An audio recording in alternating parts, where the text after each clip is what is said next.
to this blue. Let's have it right. Up the Chelsea, up the middles. Let's see. Let's go. Go, Jay.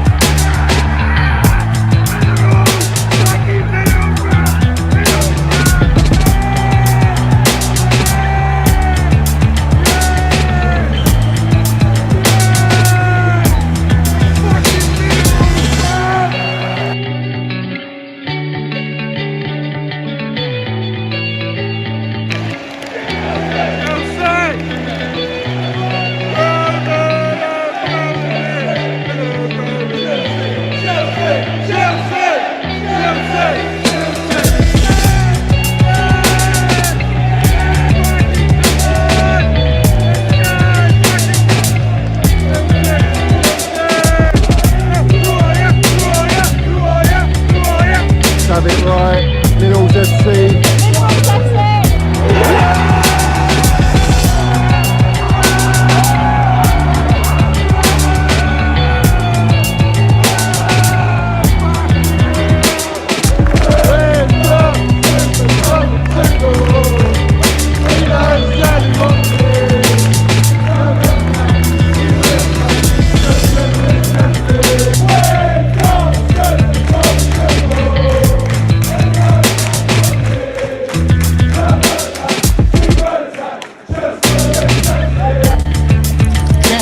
You got the minerals, yeah? Love it. Got the minerals, TT. Hey, Johnny's got the fucking minerals, mate.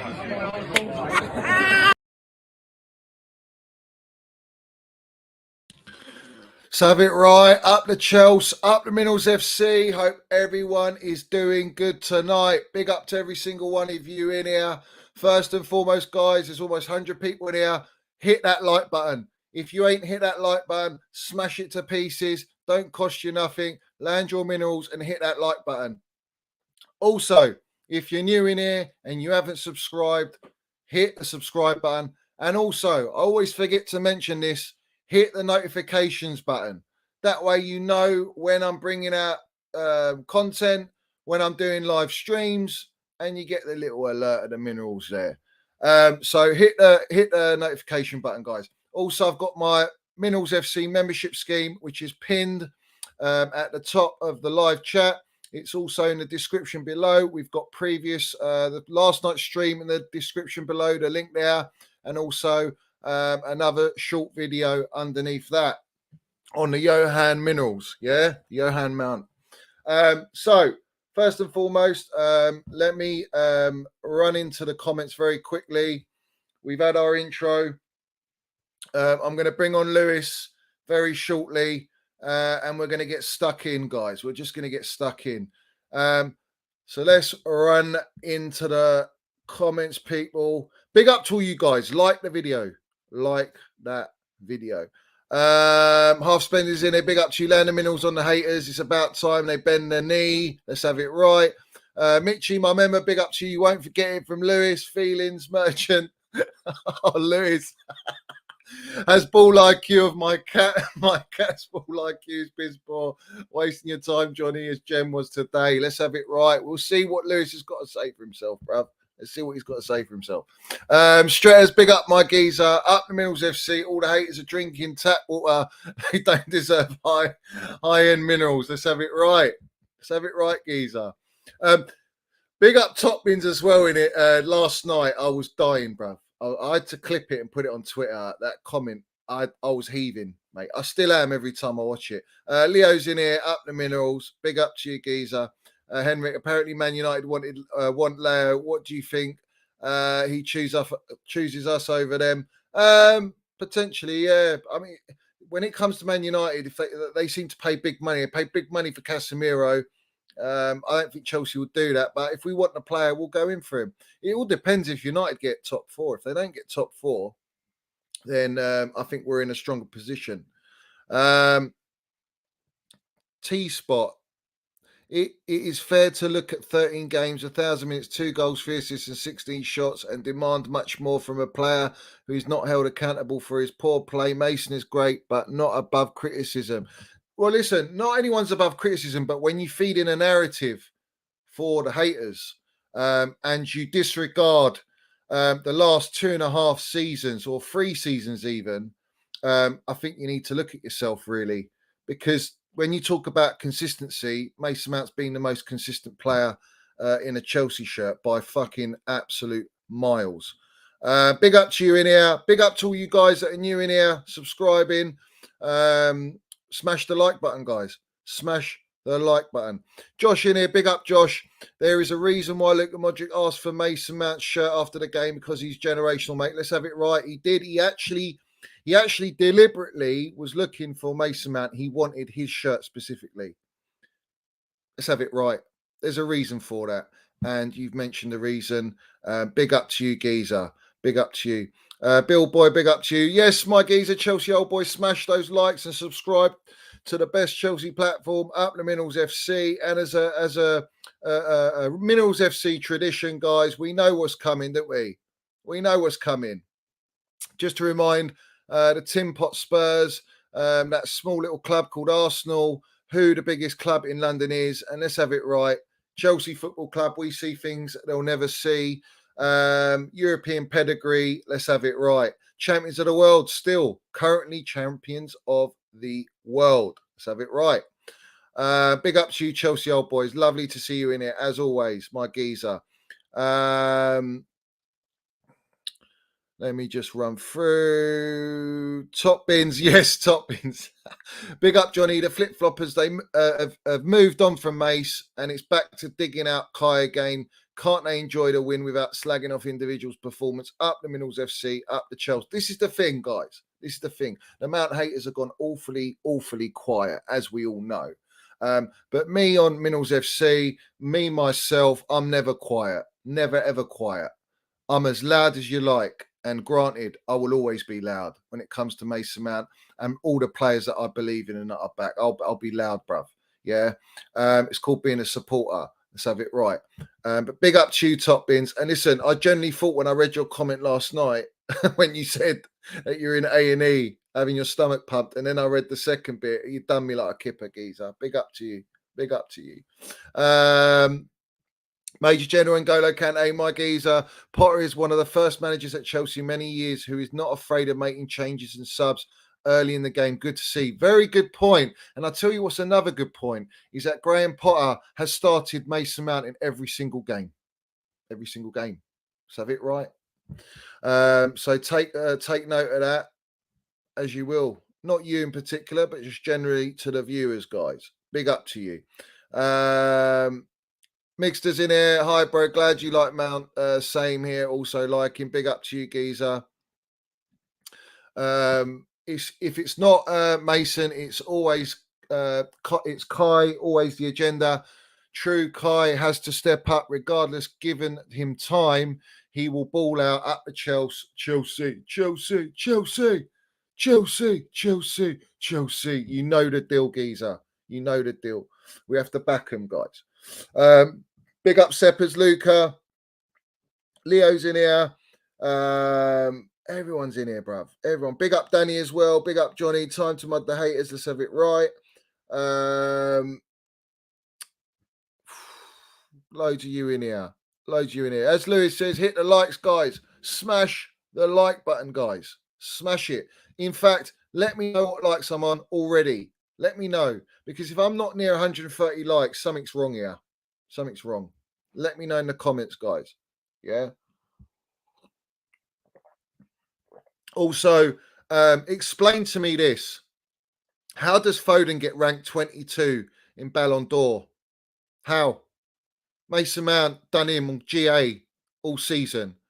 In fact, their so-called big game against Real Madrid, where was Foden, bruv? I'll tell you where Mace was. Mace was banging in that goal, bruv, on the edge of the box. Let's have it right. Changing the game. Where we should have won, really. Yeah. But why is he? What? This is the agenda against Chelsea. The agenda against Mason Mount is clear, absolutely clear. But let's have it right.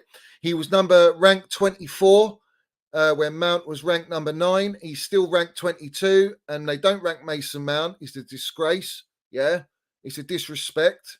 And he still can't beat Mason Mount's ranking. Let's have it right. He still ain't got the minerals to go above 19.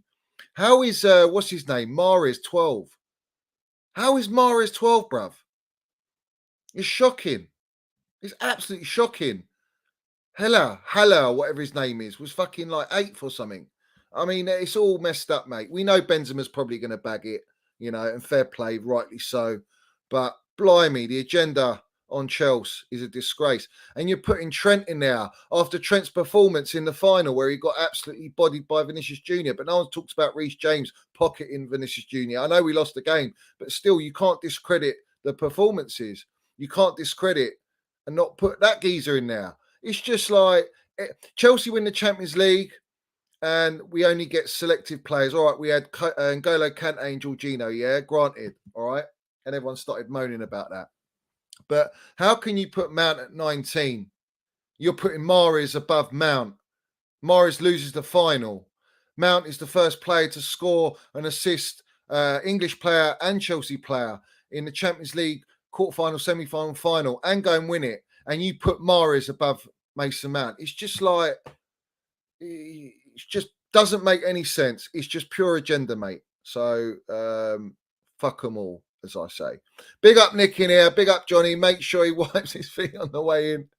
We don't want mud everywhere. Big up to you, geezer. Big up to you. Let's keep going. All you guys in here, big up to every single one of you. Big up to every single one of you. I'm going to try my hardest to keep up with the chat, yeah? I will try my hardest. But first and foremost, you know, hit the like button. You ain't let me know what likes I'm on either. Get me to the 130 likes, guys. Smash the like button before I bring Lewis on. Get me to the 130 likes. It's as simple as that. Also, compliments from me personally, Johnny Minerals. Any haters viewing, you know what time it is. You know what time it is. Big up to all you guys watching. Big up to you all. Right, so let's run it up. 52 likes is piss poor, bruv. It's absolutely piss poor. It's shocking. It's shocking. Like I say, get me to the 135. Get me up there. There's 135 people in here. Come on. Let's have it right. Henrik's done it. Come on.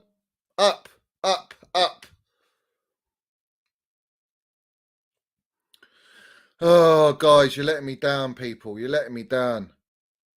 Big up, beautiful game. Big up, Johnny. Ready for the carnage. No, listen. Lewis knows about me. Do you know what I mean? And we're all good, mate. It doesn't get personal like that. Like Numpty's on his channel, his panel, and that they're all full of it, aren't they, behind their monitors? But we move. It's not like that with me and Lewis. We're all good, mate.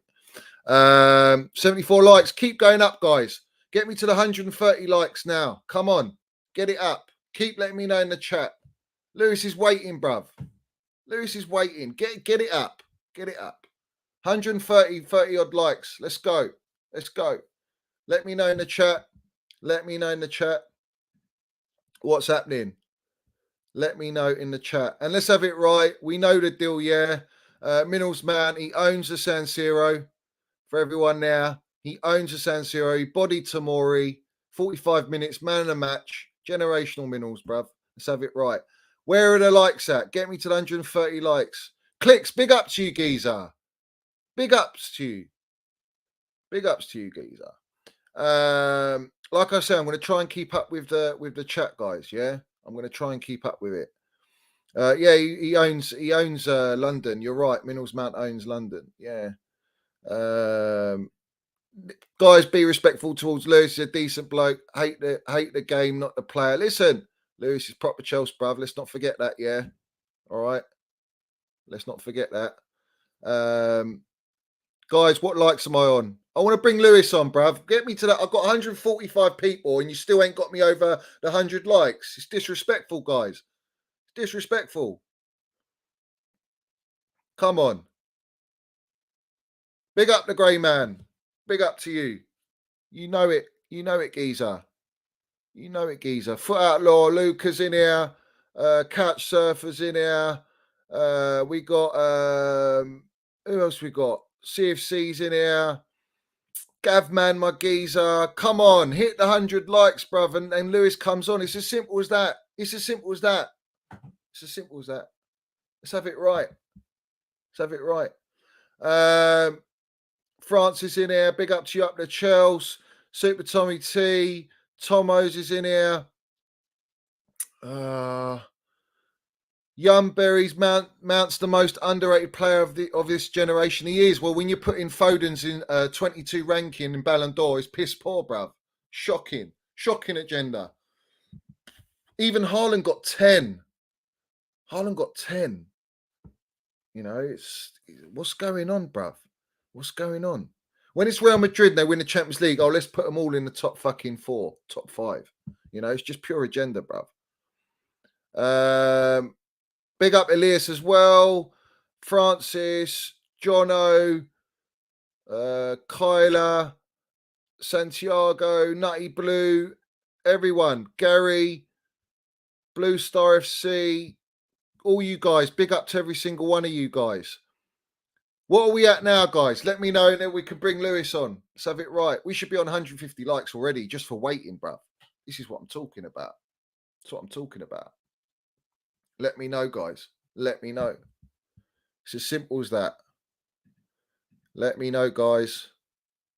I rely on you in the chat. 99.99. Come on. Now you can go to the 150 and Lewis gets to come on. Let's have it right. Let's go. Let's go. Smash it. Big up to every single one of you. We're going to land the minerals, bruv. We're going to talk about agendas, bruv. We're going to talk about apologies that need to be made. We're going to talk about just basically the agenda merchants that are out there and the narrative that's been fed. And we're going to bring on Lewis, yeah? And we're going to talk not just Mason Mount. We're going to talk about, obviously, Kai, because Lewis has got a stinky agenda when it comes to Kai. But we're going to talk about that narrative, bruv. Because there's a reason on Minerals FC why I don't like that shit. I don't tolerate that shit. And apologies need to be made, bruv. It's as simple as that. Big up to all you guys. Big up to all you guys getting the 100 likes. I want you to push it up to the next point is 200. There's almost, 160 people in here. You push it up, hit the like button, hit the subscribe button. Let's have it right. And also, you're right, Beautiful Game. Thanks for putting the link. We got Lewis's channel as well, Carefree Lewis G. I think he's on the road to 30K, guys. So help him get to the 30K. The link is there. Quickly click on that. Give his video a like on the way as well, his latest one. And obviously subscribe to Lewis, yeah? Proper Chelsea, bruv. All right, let's go, bruv. Are we ready, Lewis, yeah? Are we ready, bruv? We're going to land it now. Let's go, bruv. You get me when I'm on my phone, bro. I can't be bothered. Right. Let's have it right. Catch you off guard, bruv. Big up, everyone, as always. I do like to say I would like to apologize to absolutely nobody for my past opinions. I say what I say. I do what I say, and I believe all of my past opinions, but I also believe opinions can change as well. So I do want to add that in as just as a start. But yeah, big up everybody that's locked in. Like and subscribe. Big up everyone who likes me. Big up everyone who doesn't like me. Also simultaneously go fuck yourselves. And yeah, let's get into it, my guy. What are you telling me, Johnny? It's been a minute since we've been on streams. You know, it's you know, I've got a lot of haters and I don't really give a shit, you know what I mean? But it is what it is. Not everyone's going to agree with you, yeah? Not everyone agrees with you, yeah? But that's the way it goes, bruv. But for me, bruv, your opinion on Mason Mount for the start of the season he's been very disappointing for me, and I'll tell you why. Why it's been disappointing. It's a simple fact to this: when you have the accounts like the what's his name, Bad Chelsea Takes, you have all these clinical guys, and you have all these guys loving your shit, propping your shit. Clinical Kai does not like my shit. I promise you that. All right. Well, what I'm saying to you, when it comes to Mason Mount, or it comes to probably not clinical Kai with Kai Havertz, obviously, but when it comes to Mason Mount, they're right on it. And, you know, you like a lot of their shit. You integrate with their shit, and they're absolute plastics. So my thing is this, all right? You can have your opinion, but when your opinion basically translates to the ones that generally do hate Mason Mount, because I know you don't hate Mace, obviously. You don't Okay, hate but him, the opinions are the same as the people who've been criticizing him for years. yeah, but Is they're that what not. you're trying to say? But what's the criticism, bruv, of the start of the season? What is he it? was playing poorly. Like, did you think he was playing well at the start of the season? He wasn't playing bad. I mean, that's an understatement. He was playing terribly. He wasn't playing terribly, because I'll tell you why. Name me players that were better than him. That were better than Mount. Yeah. Because our whole front line was shot to pieces. Sterling was. Just because he scored? Yeah, all right. What? Just because he scored? Just because? What do you mean? Just because he scored? What? If you talk about you the think front that's line, all Sterling was that he wasn't like beating players, he wasn't making chances, he didn't look better on the ball than anybody else in our attack combined? What? Well, Mason Mount's played with him, so surely Mason Mount's contributed to how he performs as well. Well, he got 1 assist against Southampton, and that's it. Yeah. Other than that, he played poor in the Southampton game as well. Yeah, but what games did we play well, Lewis? Leeds, we were shit. But now you're turning it into a team thing when you were just but it isn't. Mount. No, but this is the point I'm making. But then have the same energy for all of the players then. Yeah, but I don't go and hate all my players. Bro, the only players that I think I actually hate on is probably Havertz. I didn't hate on Mount. I criticized him because he was playing poorly. And he's playing brilliantly now and he's being praised. Yeah, but it's like all the other lot. On Mount. And I've heard you say, oh, hold his contract and all this talk, yeah? Yeah, because why are you rewarding poor performances with a bumper new contract? All right, well, let's talk I said the same thing for Jorginho, by the way. Who everyone says Georgie's on a 1 year, bruv, and everyone knows Georgie's going to go. And I said, don't offer him a new contract when he's playing that way. The same energy. And I'm a fan of Jorginho too. So you can't just say it's simply a Mount thing, because it's not. Well, you are, because at the end of the day, Mason Mount, you know he's going to stay at Chelsea. Jorginho ain't. That's the first thing. That's the first difference. The second difference is all the more reason not to re-sign him when he's playing on a last minute, bruv. He's on a last year contract who can leave for free. I think September they're going to do talks, yeah? And there's no guarantee. They haven't started talks yet. Right? They haven't started talks, and it's October. But my point is, he's got less time than Mace has, yeah? All right? So we're going to say, because of 5 games under Tuchel, hold his contract when he absolutely deserves his contract. Yes. No, that's wrong. That's the wrong narrative to push. That's literally what I'm saying. So what, he doesn't deserve a contract? Not on the way he was playing, no. What about the last 2.5 years? Rewarded. It's a bumper new contract with massive upgrades on the wages. Right. So you think it's worth 70 grand a week? Do you think it's worth 70 grand a week? The way he was playing, the way he was playing at the start of the season, it wasn't even worth 70 grand a week. All right. So what about the last 2.5 years that he's been playing and winning Champions Leagues and all this stuff? He's not worth it, no. Being a highest GA, he's not worth his contract. You think? Hold on. You think 70 grand a week is acceptable? Let's talk about someone in the club. Hey, hold on. Let me land my point. Because there's a reason I'm saying this, yeah. Because Reece James was on 40 grand a week, all right. And you're telling me his performances over the last 2 years warrant him being on 40 grand a week, and we shouldn't renew his contract, or we should renew his contract. Reece James has been a million times more consistent than Mount has. How is James more consistent when he doesn't play as many games? How? Because he's even more consistent when he comes back from injury. Mount is inconsistent. So what? Has James got the highest GA? What? The same thing. So what? That's a Willian logic. Willian's there's no Willian. Don't bring Willian into this. My point. So let's sign him on a new contract. Calm yourself a minute, because I'm going to land this point, right?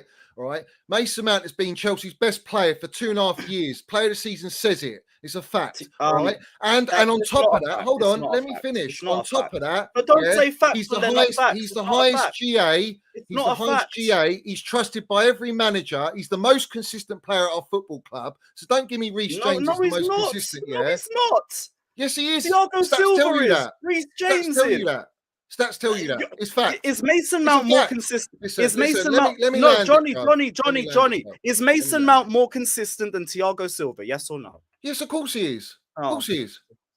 Mason Mount's been player of the season for 2 years. You're correct. For 2 years. Consistent than Silva. If we're gonna say He he's is more consistent than Silva, Yes, he is I don't absolutely need to right. He's bother. more consistent, bruv. Shall I show you what consistency is, bruv? That's consistency there. That's consistency. Because Frank 31 Lampard goals. was our most consistent fucking. Hold on. Yeah, that's 31 goals. consistency for you. No. Stop. 31 goals in 173 games is consistent. What were you talking about? Why not? What, Lampard's not consistent? You brought up his first 3 seasons. Yeah, 31. what? That's not consistent. Did Lampard not play every game for Chelsea? Consistency. What's Geezer, that meant to Lampard played prove? all the games for Chelsea. So it's a pointless stat. No, it's not a pointless stat because Lampard was fucking quality, bruv, and consistent. That's why he played. If you're shit, you don't play. The funny thing is, he didn't really turn up and he didn't really become world class in terms of his footballing ability until his 3rd or 4th season. Oh, really? So we're going to disregard. We're going to disregard the season he scored 15 goals and 9 assists. Are we going to disregard Lampard's season of scoring 15 goals and 9 assists? Because he didn't start. He started the season after because it fits the narrative. Lampard 01-02. They talk about Lampard from 03-04 onwards. So that doesn't matter to me. You're talking about how can you sit there? How can you sit there and tell me that Mason Mount isn't our most consistent player? He's astounding, bruv. It's not. It's astounding. It's shocking. Silva, best centre-back in the world. Man's comparing Lampard to Mount to stroke his Mount ego. Lampard wasn't consistent his first few. The chat's agreeing with me. The chat they all lying as well. Doesn't mean I agree with it because I don't. And most Chelsea fans will understand that Mount is the most consistent player. It's proved. He's not. Geezer, let me bring this up here. Right, look at all that. You see that there at the top there? What does that say? First, doesn't it? First on everything. All right. Oh, sorry. I need Thiago Silva to score an assist. Sorry. Geezer. Thiago Silva is a defender, bro. My centre back doesn't score more than a 10. Mason Mount is there, as you see it in front of your screen. He's number 1 in goals, assists, everything, and he's played out of position. He's not a right winger or left forward, bro. Right or left forward, is he? Did I not say Mount was our best attacker last season? No, but he's not an attacker, bruv. He's a attacking midfielder. Attacker. You're bringing me attacking stats, and I said he was our best attacker last season. Yeah, I know that, but you're not understanding that. That's not actually his position. Isn't a front 3 player, bruv. Yeah, I know. Yeah, and he's doing that. Good. That doesn't make him our most consistent player. How, bruv? How? The most end product. Look, and you're telling me that's not consistency. He was the most end product the season before. I don't understand where you're going with that, bro. The fact that you think he's more consistent than Silva means this a pointless argument. But, bro, you're comparing a fucking defender, yeah? You're comparing. We're comparing their consistency in game. All right, so everyone, I was on your streams James the year was before, more consistent than Mount was. 2 years ago, I was on your streams, yeah? And everyone was telling me half the season, Thiago Silva's clear as day player of season. And who won it? Mason Mount. Last season, everyone said Thiago Silva player of the season. And who won it? Mason Mount. It's a fan vote for player of the year. We got a lot of fans, bruv, all around the world. It's a vote of opinions. It is literally a vote of. That means it's not fact. It was a fan vote. Votes are opinions. Opinions mean it's not fact. Yeah, that's all good, bruv. But I'm telling you now, he's the most consistent, bruv. It's clear. No, you're just saying it, but there is no reasoning. You can say it like this, Lewis. I'll tell you how I'll mud it for you now is you can say Thiago Silva is the most consistent defender, and you can say Mason Mount's the most consistent attacker. Let's have it right. How about that? Does that fit your narrative better for you? Yes, that actually does. That does. Right. So you can agree Mason Mount is the most consistent attacking player. Last season, yes. And the season before. Yes. Yeah, I would. Well, there you go, bruv. So he's the most consistent, bruv. Attacker, yes. Yeah, but you're not going to compare an attacker with a defender, bruv. But listen, Thiago Silva plays many games as Mason Mount. Last season he might have. No, he didn't. I don't know. No, he didn't. He must have been really close. And for a player to be 38 years old to do that's my point. That's where Mason Mount edges it because he's played more games.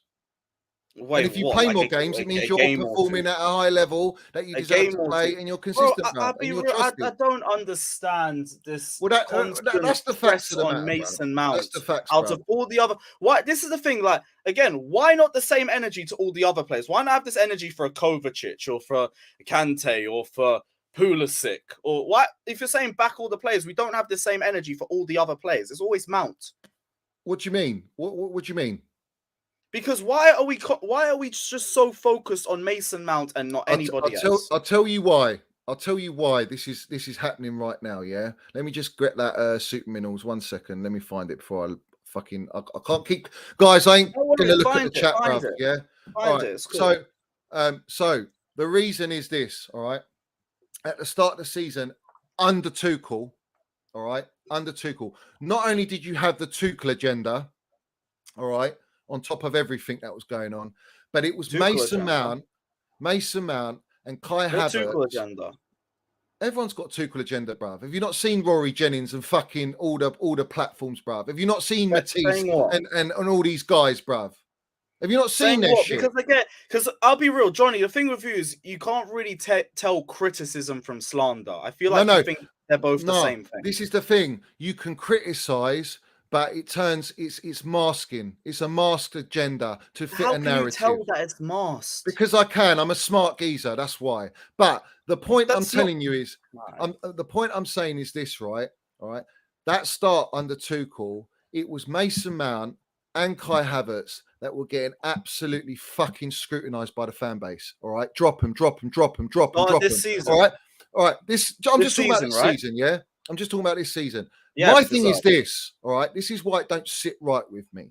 All right, because who are you going to play, geezer? You're going to go and play, and this is during the transfer window as well. So the transfer window is still open. Yeah, let's add that in as well. Are you going to go and play a Ziyech that is forcing his way out and close to leaving, what we were told?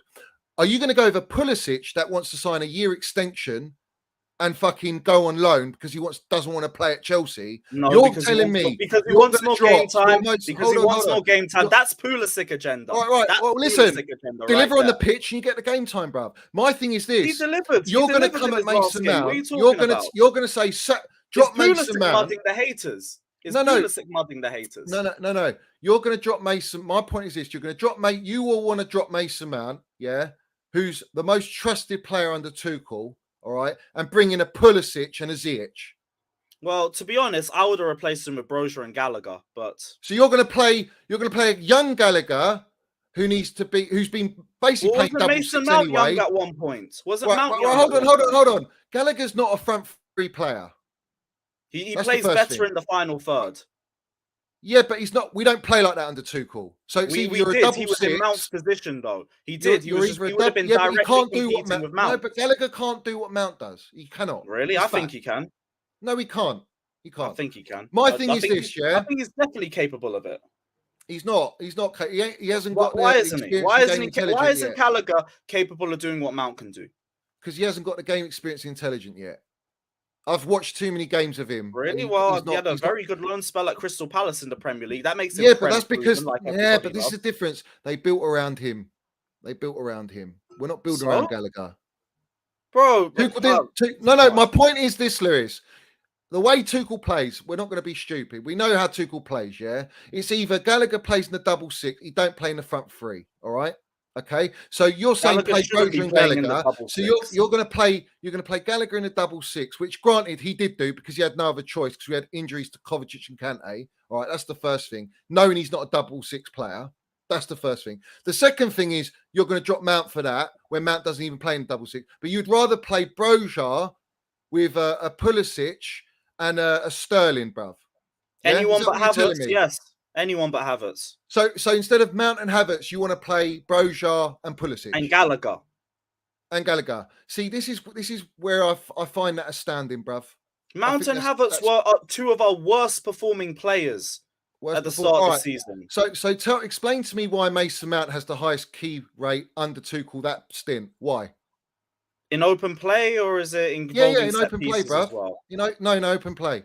Key passes per 90. He's higher than Sterling, James, Cucurella, who were the ones below him, and quite ahead as well.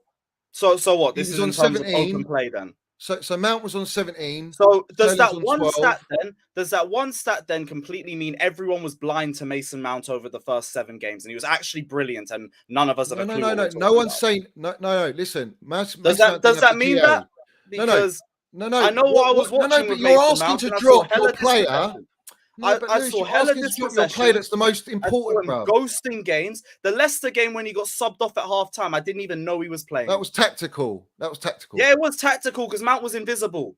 And we No, played I'll better tell when you he was why. off the pitch. No, I'll tell you why he came off that game. I'll tell you why. There's a reason why he came off. He had to have some sort of striker. We didn't have a Bamiyang there. All right, he didn't play Broha, so he left Kai on with Sterling, so he could go into the back three because we played a back four in the first half, didn't we? Remember, we played Gallagher in the middle, Jorginho on the left, and we had Loftus-Cheek on the Yeah, right. we had Gallagher in the deep six with Jorginho, I think. Which didn't work. It didn't work. So because Gallagher isn't a six. He's better in the final third. So Gallagher got well. There you go. So you're not going to play him in the front three. So he got substituted. I just said he got red carded. No, I know what you said. He got red carded. So you have to sacrifice someone from the front line. You need Sterling on there because he's got the trickery and pace. All right, and he's recently scoring. And then you're not going to take off Kai because he's got aerial ability and he'll work. So he took off Mount. That was what he had to do. It could have been either Mount or Kai, and Kai was just slightly better than Mount. That's what I'm saying. You don't play. Yeah, but brother, you don't play in that system. Mount next to Sterling in the front two, because that's not Mount's position. You put Kai and Sterling. That's the right decision, and that's what he did. And we went and won the game. I think tactical is just a very nice way of saying he was just doing nothing. It's not a nice way. It's not a nice way. It is. We had no choice, bruv. Because Tuchel's only option was to play him in the double six. If he had done a bit more, it probably would have been Havertz coming off. No, but he would have played him in double six, and he didn't do that. Yeah, because Mount was worse. No, but Mount's not by trade. He can play there if you put him in there. But he had Jorginho Loftus-Cheek in a double six. He didn't want to make an extra sub, so he took Mount off. That's the justification. That's the fact of it. We could have been better with Mount as a deeper role, but he wasn't performing. It's the problem. I don't know why. Bruv, where did we perform this season under Tuchel? Where can you say we performed apart from Spurs? That was the only game. And Mount was absolutely outstanding in that game. Not even West Ham. We were terrible against West Ham. West Ham, he was benched, wasn't he? Came off the bench and we changed the game. Remember? He didn't change the game. You're not putting that on Mount. That's right. On Kai. I will give Kai the West Ham game. It wasn't Mount. This is what I'm gonna. This is where, when it comes to Mount, because Kai, you got to prop Kai for that. He come on and scored the winner. Yeah, bro. Kai did his job off the bench. Yeah. Fair enough. Mount didn't. Yeah. He got dispossessed bare times. All right. So when you talk about Mason Mount in that game, all right, there's one thing you ain't noticed. I want to know if you noticed it with a goal. Don't tell me the dummy. There was no dummy. Right. Do you know what a dummy is, bruv? Yeah. Yes, I know what a dummy is. All right. So you're telling me, all right, you're telling me, take Mason Mount out of that position there. Kai ain't getting that ball. Nothing changes. No, Kai ain't getting that ball. The ball goes to him regardless. No, I'll tell you why he doesn't get that ball. Because Mount took that defender out of the way. I'm gonna get the goal up right now. Yeah, get it up. Go and watch it. Go and watch it. Watch this again. 1 second, because I know it's bullshit. It was Chilwell and Havertz that changed that game. And by the way, this is me saying Havertz changed the game for anyone who says it's an agenda. We're playing against a low block. We're playing against a low block. All right. They had 10 men. Yeah. There is no way if you take Mason Mount out of that picture there, out of that run he makes, the way he. Mount came on and didn't contribute to a damn thing. Bruv, I just told you he contributed to the game, but to that goal. Did not. Yes, he did. And the fact, this is the point I'm making. 10, but Lewis, this is the point I'm making. The fact that you don't see it, like all the other numpties that don't Nobody see it, sees it, tells me you don't watch what Mount does off the ball. Okay, man. If you don't understand what he does off the ball, then you will never appreciate Mount. You just won't had nothing to do with it. The way you talk it's about just, him, I'll be real, you were starving for anything to prop Mount at that point. No, it's not. I'm just saying to you, yeah. Because you could have celebrated the game, and this is where I say as well, you focus too much on Mount. Point, bro? This is why I say again, you focus too much on Mount than other players, because you could have propped anybody else that game. But you wanted to focus on Mount. No, Lewis, listen, bro. Hold up. I'm saying to you a simple fact. You said Mount did. That's not a Mount dummy. That is not a Mount. All right. Listen. He listen. tries to Take stick a Mount leg out of on that it, position. and he doesn't get a leg, and you're saying that's a dummy. That is shameless. That is shameless. Lewis. If you That take is Mount no out of that, dummy. that defender's in That front is, of that Kai's. is not a dummy. This He is has the point I'm nothing making, to do bruv. with that. You're He not has listening, nothing bruv. to do with it. No, but you're not listening. All right. Chilwell makes that ball across. If Mount ain't making that run with that defender, that West Ham player, to the byline, what's that West Ham defender going to be? He's going to block that pass going to Kai from Chilwell. And that's my point, bruv. It's the off the ball work rate for the teammates. Yeah. You discredit it. You don't acknowledge it. None of the fans do that and don't understand Mount. They don't acknowledge it, bruv. Like, let's talk about all the runs he makes in the game to get into pockets so that Reece James can fucking run into open space. You gotta understand these things, bruv. It's a team game. Havertz is in enough space there. What are you talking about? No, he's not, bruv. He's got a defender right there as well. He's got one defender on him. He has enough space there. It's got nothing to do with Mount. Geezer, you're playing against a 10-man low block. All right, you know, and you're telling me if you take, it doesn't even have to be Mason Mount. It doesn't even have to be Mason Mount. You put any player in that position. You put any player making that run in that position, that pass will get to your player. This is the maddest thing. You could prop Havertz, you could prop Chilwell for having instant impacts off the bench. You turn it into a Mount thing. Why is everything a Mount thing? No, it's not. It's not. You're only focusing on the brilliant dummy by now. Let me explain it then. Let me explain it, yeah? Because if you watch my stream after the game, I was Chilwell man of the match straight away because he changed the game. All right. I gave props to Kai for scoring the winner and shushing all the haters. Facts, yeah?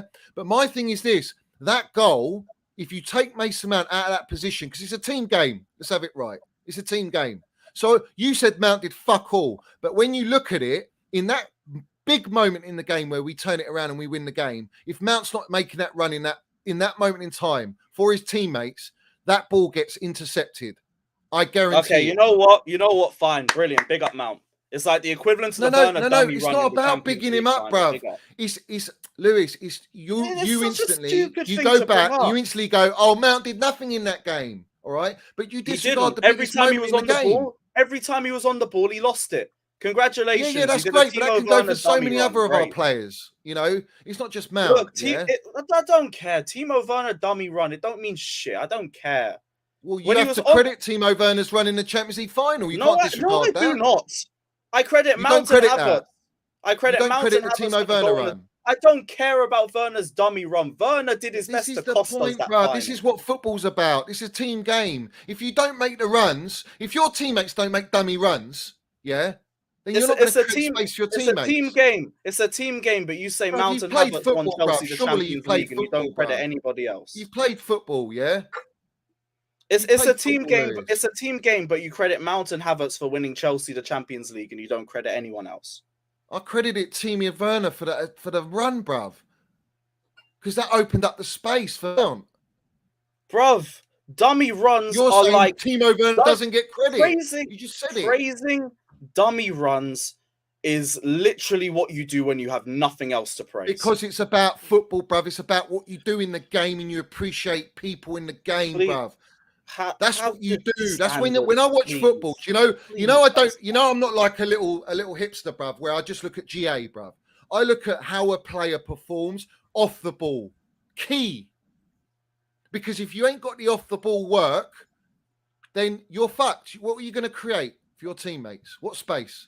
See Cam's comments. It's a team game, but we're only speaking about Mount. This entire chat has only been about Mount. It's only been Mount.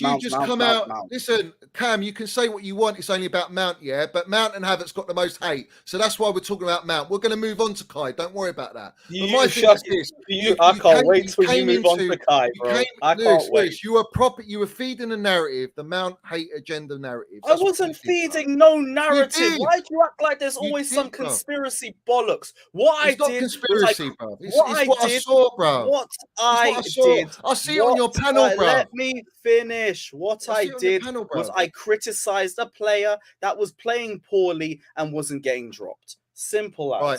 So who are you going to... You just told me you're going to play Gallagher, who's hardly played for Chelsea level. You're going to play Broja, who's not even played for Chelsea. All right. And you're going to play Pulisic and Ziyech, who want to leave our football club, instead of Mason Mount, who always delivers. No matter what, even if he doesn't He get didn't GA, deliver at he the start of offers the something to the season. team. Always And this leads delivers. me on to this, and we'll Al- move away from Mount. But this will lead me on to this delivers, point. but Yeah? he literally wasn't delivering at the start of the All season. right, delivering what? GA, yeah? Yes, GA, Right. fucking. Yeah. Well, try not to just get Yeah. dispossessed every Right, last fucking season he 5, was 10 the same. minutes. In fact, he scored and assisted earlier than last season. But I'm going to land this point here. It's a very important point. What I'm going to say to you right now. All right, it's a very important point, and this is where people don't appreciate Mason Mount, and this is why he gets the hate because they don't see it. I don't know. They need to go Specsavers or something. All right, but Potter took charge of Chelsea Football Club. All right, let me just move that super chat 1 second. You know, I've got so many. Right, so. He says, "I've no doubt about Mason Mount at all. It's just like anything. Sometimes the team doesn't function. Keyword, the team doesn't function as well. And so the individuals don't function as well. Any young player knows you have moments when it doesn't go your way, and it's about what you can learn from that. All right. Now, it's clear as day, a lot of players down to Tuchel. He was having issues, yeah. And he had the ones that he trusted. That's why they played all the time. The other ones he didn't trust because he was under pressure and he was losing games. Yeah. This is the point How that do you know Potter's players made. were downing tools? What? How do you know players were downing tools? Well, that's for me to know. But what I'm to you is this, yeah. No, how do you know? How do you know? Because I do. Potter's come in, yeah. But how? Potter's How come do in. you know? I would like to know. Yeah, but it's not for me to say, bruv. It's not, sometimes, at the end of the day, yeah. Have you been getting it's some clear. brown envelopes? No, there's no brown envelopes. There's no brown envelope. I'm not fucking hell. You bring up brown envelopes on my channel, bruv. Come on, let's have it right, bruv. Hey, Let's bro, hold it I want to down. know where your sources are, bro. That's all. I don't know. I don't know. Let's say my sauce is tomato ketchup, bruv. Let's go with that. But the thing is, yeah, my thing is this, right? When Potter comes out and he says that basically the team's deficiencies, the team's imbalance, the team's lack of form and momentum and play affects players. And one of those players was Mason Mount. But the reason he played every game was because of his work rate and sacrifice off the ball, which is what even Potter said it. He sacrifices so much for the team. This is what I don't like. You hate on a player that his main thing is to sacrifice and do the best for the team that he possibly can, even if it means sacrificing his GA or whatever it is, yeah? Because at the end of the day, the GA is going to come. The GA's now, he's played 3 games under Potter, and he's got 5 GA. No one's moaning, or they'll still moan, whatever it is. The point is, before that, it doesn't change what he does off the ball. And this is something you can't put a value on. And that's something that Kai does as well that people want to diss. Has anyone ever said that they're not good off the ball? Yeah, but it's a both. It's the game, bruv. No one said nothing about him off the ball. Yeah, but I think that's one thing even the people who hate him would agree on. So, well, I don't know. I don't see it, but even Kai, who I think is one of the worst signings we've ever made, I know he's good off the ball. Right, so you don't. You sometimes, Geezer, right, and your team's not playing in form. You have to have that at the very least. You have to have that. Pulisic don't give you that. Ziyech don't give you that. Broha will remain to see. He's a young kid. Gallagher's a workhorse, we know, but he's not got the experience yet to be thrown in the deep end, especially in a position in a 6, which it ain't his. All right, so it's very unfair to judge him on that. And he did get done over. It's very unfair to think that he isn't good enough. That he hasn't got enough experience to play for us. If Tuchel wanted to keep him in the squad, then no, it's that's not. enough It's for not. me. No, but to play in the 6 or in the front 3, He's not a 6. No, he should be playing in the. He should be playing in the front 3.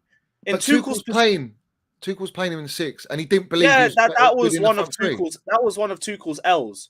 We saw the article from Matt Lawways, like he sees him as the closest to Kante, and every single Palace fan who ever spoke about him said keep him as far away from the midfield or defensive third as possible. I know, but Gallagher will never be anywhere near what Kante is, because it's just like they're different players. Yeah, like we can agree on that. Yeah, you should. Yeah, that's what I'm saying. But he should have been competing with Mount. I think they're stylistically very similar. Yes and no. The thing is with Gallagher is he wasn't playing in that front 3 for Crystal Palace, was he? He was in that midfield 8-10 role. Yeah, but we were playing a different formation. Right. So now if we were playing a 4-3-3, if we were playing a 4-3-3, Mount wouldn't be playing in the front 3 either. But now you've seen under Potter, Lewis, yeah, is that he played. What game was it? Was it the Wolves game? He played Gallagher and Mount. Yeah, Yes. I think it was that game, wasn't it? Yeah, it was the It Wolves was. It game. was. It was. And we won 3-0, and they played very well together, and they alternated. But when I watched the game back, there was a lot of positions Gallagher got caught out on, and that will come in time. That will come. But he's when I talk about an experience, there's one thing playing Crystal Palace, and then come to Chelsea where the levels are massive. The players you're playing with are a higher level. Yeah, so I that get will that. come But with time. would you have said that about Mount when he came from Derby? I think in that situation, well, I've watched him at Vitesse and Derby, and Because that's an even bigger gulf, and he incredible. was able to adapt. So why can't Gallagher? Well, this is the difference to compare Mount to Gallagher, and I'll tell you why it's not a very good comparison. If you watch Mason Mount at Vitesse at 17 years old and watch Gallagher at 17 years old, Who's going to miles have apart. 17-year-old players' footage? Like, let's be real. No one's No, but see you have to look at their development as well. You can't disregard their development. Gallagher's And not been developing from Swansea to Charlton to he's Palace done that. to coming to But look Chelsea. There's been the same upward trajectory. well, you say same trajectory, but Same. I think playing championship level, Did Mount Derby. win Derby Player of the Year? I don't know if he did actually. No, Tomori did. But Gallagher won Palace Player of the Year in a Premier League club. Yeah, but And we Mount say he won can't Vitesse have Player that of the Year. trajectory. Like Mount won Player of the Year Vitesse. But he did have a Premier League club, and we're saying that he can't do it in Mount's position. No, they are very stylistically similar, and they should have been competing with each other from the start. Tuchel's problem is that he had him in the deep sixes, and he was never a six. Do you know why? So they are Because Gallagher stylistically doesn't very get over similar. Mount. Because Gallagher doesn't get over Mount. It's as simple as that. At the start of the season, he should have been. No chance. You can't put Gallagher over Mount. Even then, You're Gallagher's mad. been in good form as well over the last few Good games. form what, bruv? I hope he starts the game against Brentford. Listen, maybe And if he anything, will Mount because he'll played be the full fresher. 90, so I would like Gallagher to start over Mount and rest Mount for Man United. This is the thing, Lewis. Yeah, this is the thing that people don't understand. Like Mount was taken off at 45 minutes at San Siro. He's rested. Yeah, he even had a slight thigh knock. Did he get taken off? Did he get taken off yesterday? No, because we were struggling he's played yesterday. At full 90. I would rather rest him and play him on Saturday in a bigger game. Geezer, are you telling me you drop against Brentford, which is a very difficult ground to go, midweek game, you drop Mason Mount, who's off the back of 2 goals? We have games every 3 to 4 days. Do you want Mount to play every one of them? Do you know how many games Mount played under Tuchel that season? Has Tuchel had a fixture list as fucked as this season's is going to be? No, he hasn't. Well, I think he's pretty heavy, wasn't it? Don't even try. Games? It's not the same. It's not the same. 70-odd games he played? Even. And I'm talking like 90 minutes? Having 2 to 3 games a week for the space of a month and a half, and then we're going to go into a World Cup. It's going to be the same thing, and then he's going to come back, and it's going to be the same thing until January. You seriously saying do not rest Mount just because you don't want him to get dropped? Really? It's not about being dropped, bro. I'm saying rest him. Yeah, but you don't rest, Lewis. You don't rest your fucking most informed player right now. Well, I feel like you'd have to, otherwise you risk him being injured. Would you rather our most informed player be injured? Geezer, he's not even injury prone, bruv. He's bionic man, bruv. He's fucking minerals general, so he's not capable of being injured at all? No, every player's capable of being injured, but his track record is very, very good. And also, like, EE brings a very good point. I want to build on that as well, because not even just a case, like, Mount, that would be a big case if we keep overplaying him. The same way it happened with Fabregas, the same way it happened with, like, so Wayne Rooney, Michael Owen. You overplay players too much in their younger years, they will decline at a very early age. You want Mason Mount to be our player until the mid-30s and everything, you rest him in these sorts of fixture pile-ups because you want to preserve the player. So yes, I think this is where I disagree that you drop Mount. I think you start Mount, and depending on the game, you can take him off 65 minutes. You have to see how the game goes, bruv. Brentford's a tough game, bruv. You know it. Wilshere as well. Wilshere was the most injury fucking prone player, man, fucking since a young age anyway. But you're talking about Fabregas, Rooney. Rooney's had an unbelievable career, bruv. Do you think he gives a fuck about playing too many minutes? No, but as a Chelsea fan, I'd like one of our longest serving players to be able to play well into their 30s and still produce the same quality. Look at Lampard, bruv. How many games did Lampard play at Chelsea? Yeah, Lampard played a massive amount. Exactly. But So will you think- Mount. How regularly was he playing in his first few? Actually, I don't even know that. I don't know that one. All depends on how From what I regularly he know, played in his younger years. I don't know. He was bought by Ranieri, and Ranieri was the one that wanted him, and he's been playing. I think he played most games.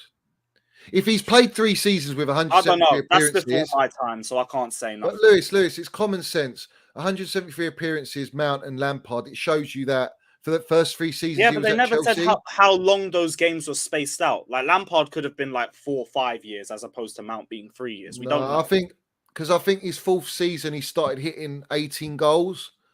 The season before he got 15, and I think he goes on to 18 goals the next season. Yeah, that's without assists. That's just goals. So I think he has that prolific 4th season where he's pretty much. I mean, in that day and age, Lampard to get 15 goals as a midfielder was I don't even want to ridiculous. compare him to Lampard. I just want him to be Mount. No, Just but I'm saying to you, play we're well, talking about stay consistent, durability. and keep improving. We're I'm not talking trying to about compare him to durability, to bro. Lampard. Be your own player, because if I'm doing that, I'm asking He to is get his own 200 player. plus. But he is his You don't own need to player. compare him to Lampard. Just let him continually develop and grow and build on I am, his bruv. numbers. I am. Then why are we Of course I comparing am. him to Lampard consistently? It's not. It's a Because statue if we're talking comparison. about like the Mount haters and everything, I feel like you feed into that a bit when you make those constant No, don't tell comparisons. me that, because I tell you what I feed into. I feed into positivity and backing my players. I don't feed into negativity, bro. But if you're gonna do that, then just talk about Mount. You don't need to compare him to Lampard. Bruv, how can you not? Listen, you see stats all over How the can time. you not? Just don't. Haaland being compared to fucking Messi's and all these So guys. does Yeah? that mean you have to compare people to you? No. But Lewis, you got to understand something, bruv. Yeah, people don't understand what player Mount is. What we got at our football club. It's a very special player, bruv. Yeah, a very generational baller, bruv. Yeah, and I'm telling you this: Frank Lampard, without question, was, if not the best goal scoring midfielder, bruv. Johnny, yeah, I'm gonna say this. I really don't want you to be offended when I say this, but I feel like you're very insecure when it comes to this Mount thing. Because why is it always the constant just focus on Mount, especially when because we we're compare talking it to about it, other and you players keep as coming well? back with it. We're talking about it. Bro, we could easily divert away from Mount. Yeah, we will. Just a constant focus on Mount and how like everyone doesn't know the player Mount is, and everyone doesn't understand him properly and everything. But it's like you just don't need to constantly focus on him. So it's very simple. It's very simple. Don't fucking come at your player. Don't give criticism and hate on your player. If Kovacic when it doesn't deserve, hold on. When it doesn't deserve, when he's performing at our club consistently and he's won us Champions Leagues and been fucking very important and very influential, yeah. And in my opinion, he's carried us, bruv. All right, for a young kid. All right, and he gets the amount of hate he gets on the timeline and from general fans. Forget rivals, because they're nothing to me. But when it comes from the own Chelsea fans, and it's coming from big platforms pushing and feeding a narrative against Mason Mount, I fucking take note of it, and I'll do it for Jorginho as well. I'll do it for other players that get hate. Yeah, I don't think you will. Right. This is the thing. I don't think you will. Of course I will, bruv. People coming at Georgie, and I was saying to him, listen, he might have his deficiencies, yeah. Georgie's got his deficiencies. We know that, yeah. I don't think you support players the same. Listen, my point is, yeah, Georgie's got his deficiencies. We know that, all right? But he's also got his world-class attributes. It's just the way it is with Jorginho. And if he doesn't play well, he falls off a cliff. It's just the way it is. But it's not... I never come at him, bruv. I don't slander hate on these players. The only 2 players that I'm pissed off with... you also don't praise players the same as you do Mount. No, because Mount... You see, Mount, I know, and what I see is the best under 23-year-old midfielder, bruv. But you still don't praise him the same way you do other players. Because he gets so much hate, bruv. And Jorginho doesn't, Havertz doesn't. But I don't hate on Jorginho. I praise him, bruv. No, but I'm saying you don't praise him the same way you praise Mount. Like, because no one's come at me with Jorginho. Let's use Twitter, for example. If we go through all your tweets, how many tweets are about Mount and how many tweets are about any other player in the squad? I guarantee you 70-80% are about Mount. No, you can go down. A lot of it's Mount because he gets all the hate, especially recently. But you can look at the fucking tweets I put out about Timo Werner. You can look at tweets. I put a tweet out about Jorginho, and everyone was going fucking mental because they all hate on him. Yeah. I back the kid, bruv. I said he's the Italy's best But it's player, not the and they'll fucking same. come at me. The thing is, right? The thing is this, yeah. All right. It just winds all the haters up and all the people because I back Mount, who they don't believe is what I believe that he is. And when he performs, like today, I watched a bit of your show. It was like they were scared to even mention Mason Mount's name. Like, we can't dare fucking praise the player and big him up for what he is and what he's No, done. there was just other topics than Mason Mount. Yeah. All right. So let's move off Mason Mount then. I think you should just apologise to the player. I've been waiting bruv. to go That's off it, Mount. bruv. Well, who's You next? should Havertz? just apologise to Mount for all the fucking I nonsense you give apologise him. for absolutely nothing. You should. I'm personally. telling you, you should What do. do I have to apologise for? He was playing poorly and I Because criticised him. He's you playing were well and I'm fitting a narrative praising like him. all the other content creators. I I'll have- hold his I have- contract.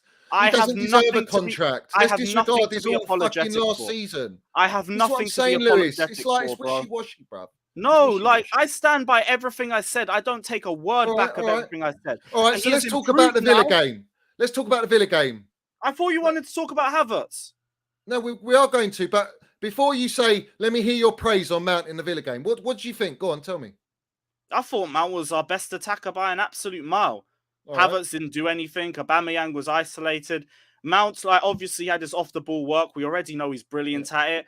Brilliant awareness for the first goal. Good finish for the second goal. Still do think it was poor goalkeeping as well, but it was a good hit on the free kick too. Why do we have to add poor goalkeeping? I mean, the Because thing is it for me, the was. goalkeeper, Martinez Well, wasn't why are sure. you triggered by me just saying that? I was praising No, him and I'm you not- stopped I'm me not- just because of that one point. I'm not triggered, bruv. I'm just saying to you, there was a You reason wouldn't why have Martinez stopped me went if to the you right. weren't triggered. No, I'm saying there's a reason he went to the right because he thought Mount was going to go there, and he changed his decision. I thought he just didn't have faith in his wall, and he just kind of no. The wall was there. If you watch it, he was like, I think he was thinking Mount's going to go near post like that, but instead he went the other way and it dipped and he done him. And then by then it looked like his footing was just off. Yeah, because Mount is just it was a good hit. Like that. It was a good hit. Anyway, we'll move off Mount because obviously you don't want to apologise to Mount and that. Fair play. All right. But my thing is this, yeah. All right. I'm going to land it now. Yeah. The two players for me that when I say I back all my players, and I do, but the two players I'm struggling to back because I have backed them, especially Pulisic. I've backed him. Fucking how many arguments I've had about Pulisic. I don't know why you can't get Pulisic because he don't even want to leave. Ziyech I get because he wants to leave, but Pulisic don't even want to leave. Pulisic did want to leave. He wanted to go on loan. He wanted more that's game even time. worse. I don't blame him. Mount and Havertz play awful for 7 games and they don't get dropped. And Pulisic barely gets given a look. They play awful. He's got to land. They play awful. They were awful. They were not awful, bruv. All right. Kai scored the winner at the West Ham. Oh, great. What a consistent run of 3 games for Kai Havertz. Listen, you were backing Lukaku. If you want to go into Havertz, I have all day. We're gonna no disrespect. You backed Lukaku like to the end last year, yeah, and but yet you can't back Kai, who has already delivered trophies at your club. Granted, he needs consistency. Everyone knows Kai needs consistency. Everyone knows that. All right. So why do we debate this when we already know? Well, it's not about debating consistency. Where I don't like it from you is you just rip into him, bruv. Like there's no backing. There's no ounce of backing there at all. Because I don't see any ounce of ability. But bruv, I see a player who frustrates me because he can't realize his talent. But he's had you celebrating trophies, yeah? So did Batshuayi, and I thought he was shit too. Batshuayi was one game, bruv. What was Havertz?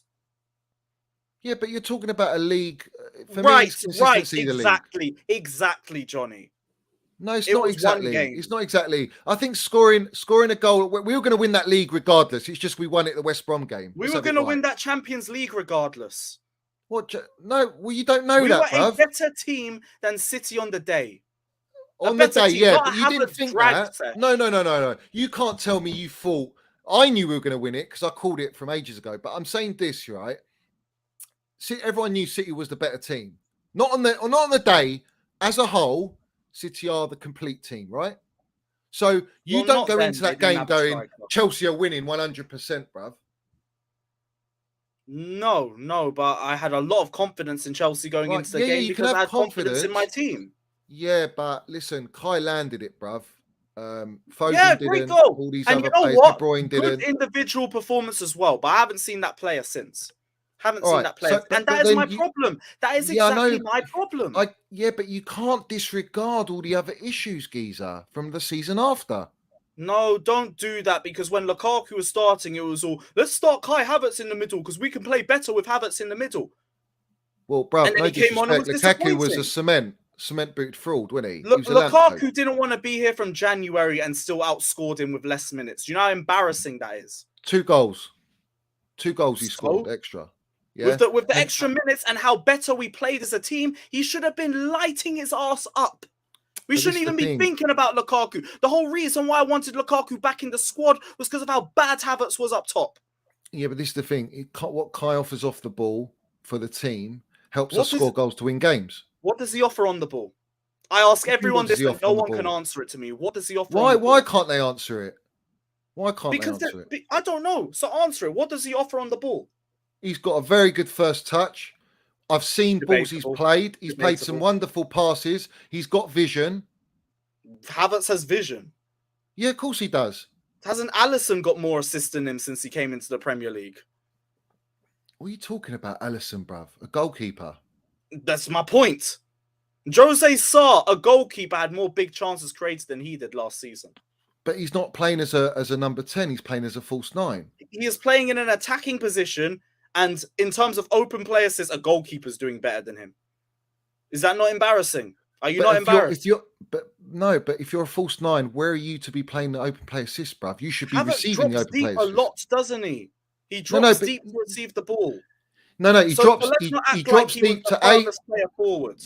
No, but sometimes you have to understand, right? This is why there's context as well, because the way our front line was exchanged, and changing all the time. The way we had inconsistency that season, the way we had both our wing backs out that system. But we were meant to play better with Havertz in the middle. We did though. It was clear though, what bruv. everyone was saying. No, but it was clear, bruv. Are you telling me that we played better with Lukaku? You're fucking crackers, bruv. When we played with Havertz, we needed a striker up top to finish the chance we were making. Right, when but we didn't play like that because we didn't have a striker. Because he was play that in his movement. But Lewis, we didn't have a striker. So what is that Havertz's fault? It was meant to be Havertz, the fucking generational talent who can play in multiple positions. Well, I'll tell you, he's a generational talent, bagging in clutch moments, winning trophies, mate, at the age of 22. Yeah, but what generational talent being outscored by someone who doesn't even want to be at the club that he's at?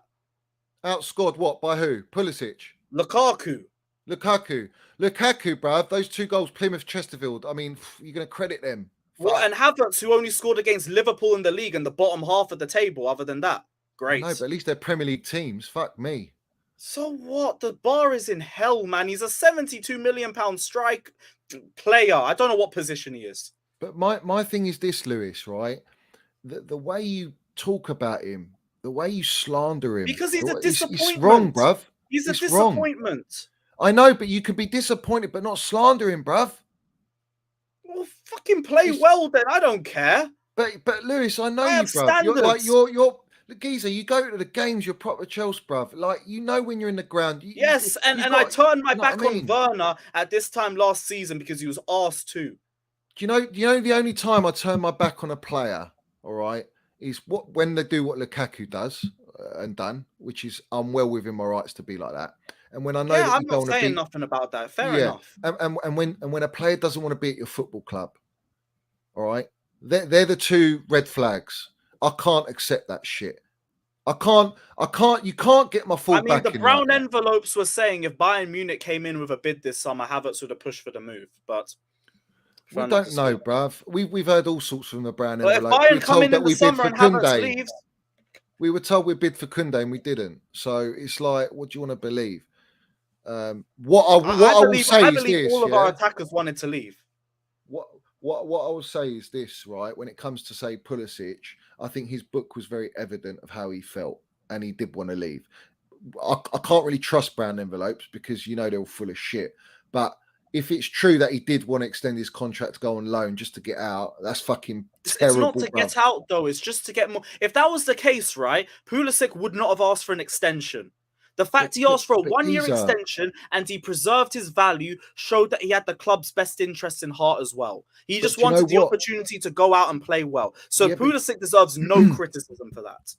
listen, I'll tell you what he deserves criticism for not turning up and being made out of biscuits, bruv. You know? Made out of biscuits. He hasn't even been injured yet in the last year. Well, he's been predominantly injured. Most of his Chelsea career has been. But the last year, he hasn't. So he's not injury prone. Well, up to this moment, touch wood, I fucking hope he's not. My thing is I hope this. he does, but I hope he plays more consistently too. Listen, But he even might then, get that a shout. diverts from the comment. Havertz, like, I'm not saying nothing about him until I see consistent performances. All right, bruv. But, you know, when they do bring the consistency, what are you going to say, bruv? I'm going You to say, I'm praise sorry them for like it's slandering deserved. and digging out my I player will every not fucking minute. apologize for anything. We have got past that. I will praise good performances when I see them. The problem is, ever since I've started gunning at Kai, he's been shit. And he has only justified everything that I've said. I don't know what he brings to the team. I don't know what position he thrives in. I think his stands create a position for him every week. And he's just been a £72 million flop. It's as simple as that. You see, for me to call Havertz a flop, I'd never do it because he's not a flop. He's 72 million. All right, Lewis. All right. Let me say this, yeah. All right, let me say this. Let me put it. Let me try and see if you can understand something. Right? Are you prepared to? You're obviously you want Havertz sold, yeah. There's no hiding behind that. Yeah. All right. So you're happy, like we did when we got rid of Salah and De Bruyne, to go and see him turn into those players. Do not even compare Havertz to De Bruyne. I just did. De Bruyne played 500 minutes for Chelsea before being sold. He did not get given a fair chance. Havertz has been here for 2, and he will be here for 3 years.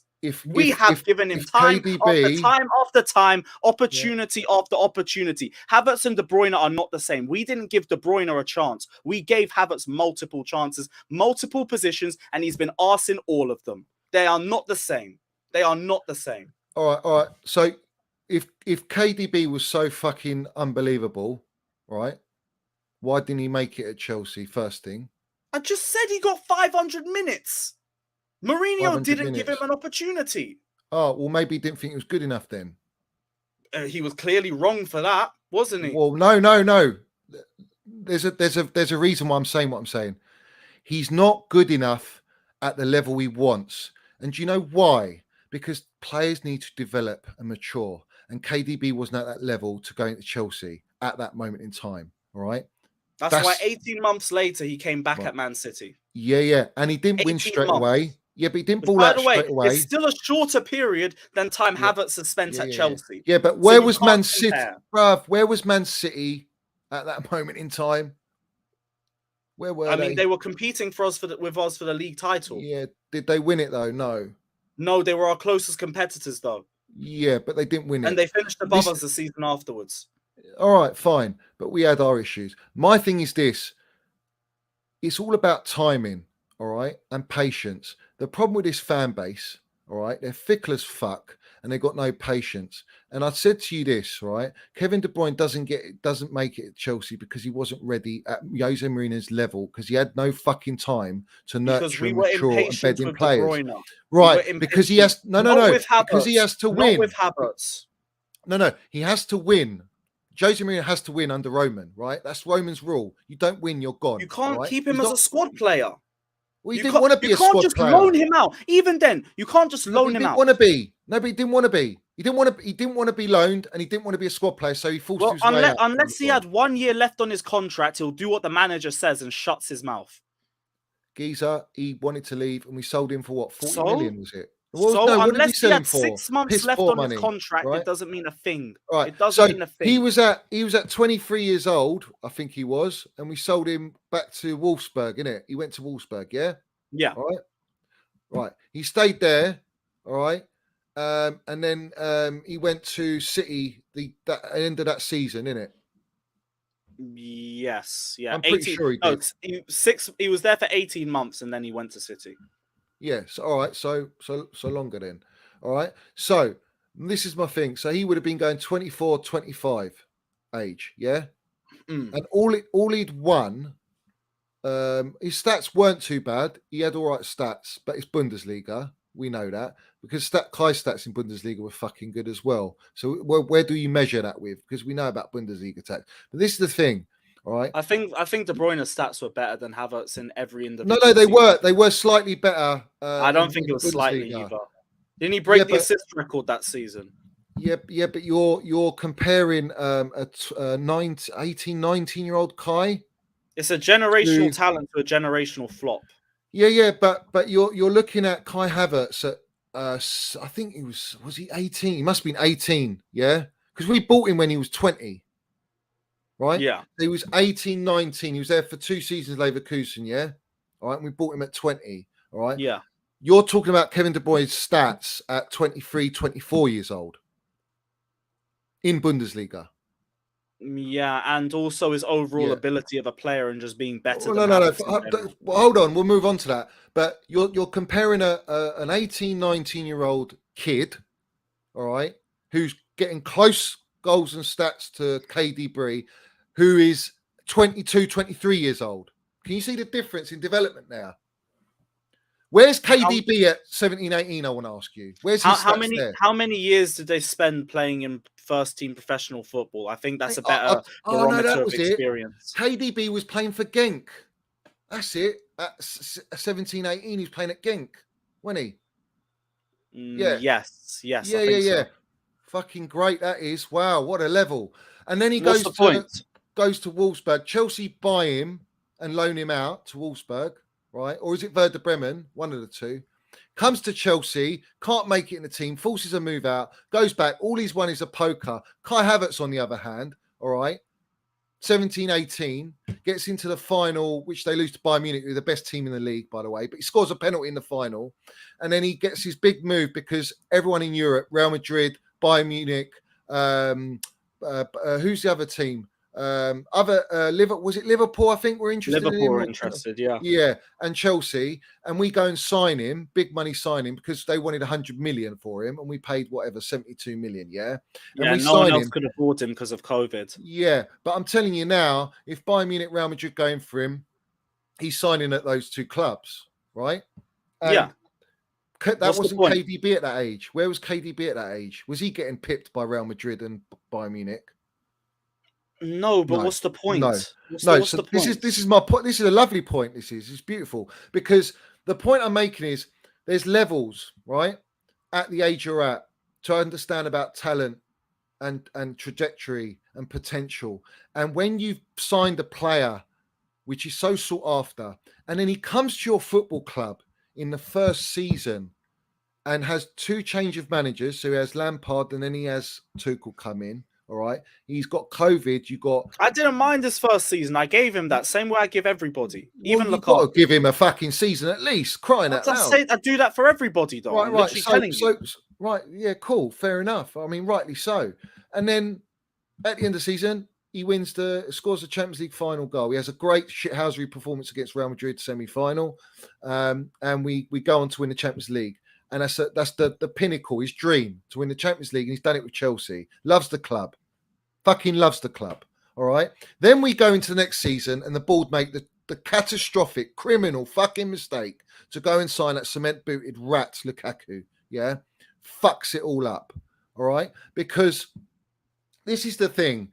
You buy the wrong profile players, it affects it basically causes dysfunction to the team balance and the way you play and the setup and the vision of Tuchel and this and that. And we fucking struggled. And we all know this how it panned out. And then Lukaku played pretty majority of the games, apart from the first 2 games. Was it Villa and Arsenal? Kai played on the right or left, it was, with Mount. Yeah. Kai played with Lukaku for a bit. Apart from that, they never could play. It just didn't work, right?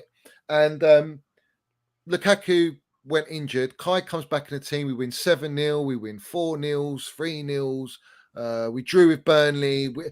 Listen, our team's not built for consistency, so the dip was always going to be there, yeah?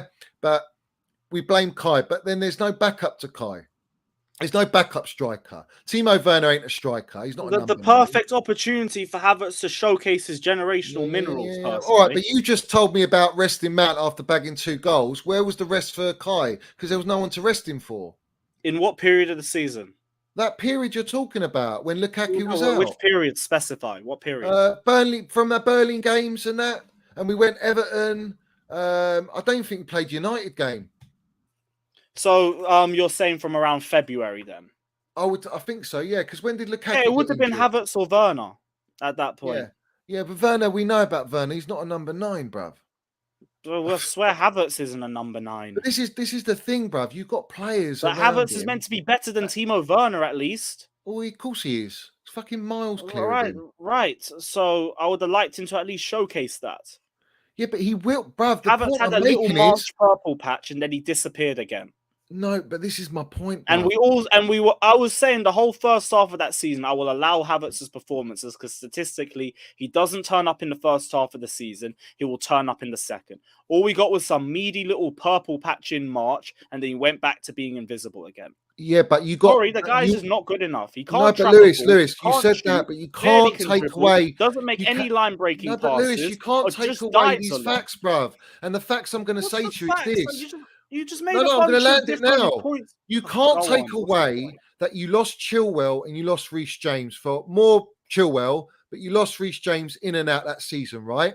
And we didn't have the adequate backup level, right? That's going to affect not just Kai.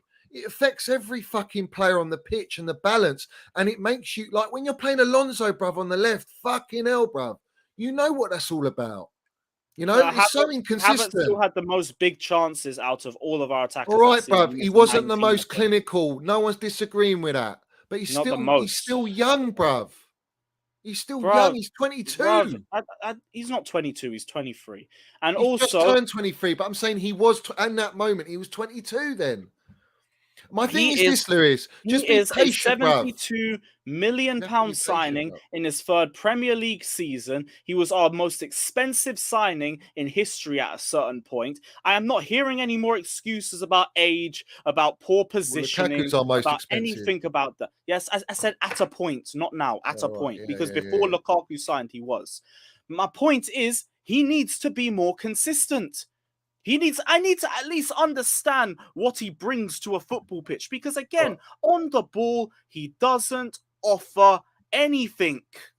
Well, I disagree. He doesn't offer anything. All right. I think he does. You haven't said. You just spoke about De Bruyne for 10 minutes. Well, De Bruyne's only elevated from that 25-year-old mark for me. That's like when you look at him at a young age, you don't look at him and go, yeah, he's a generational fucking talent because he wasn't. All right.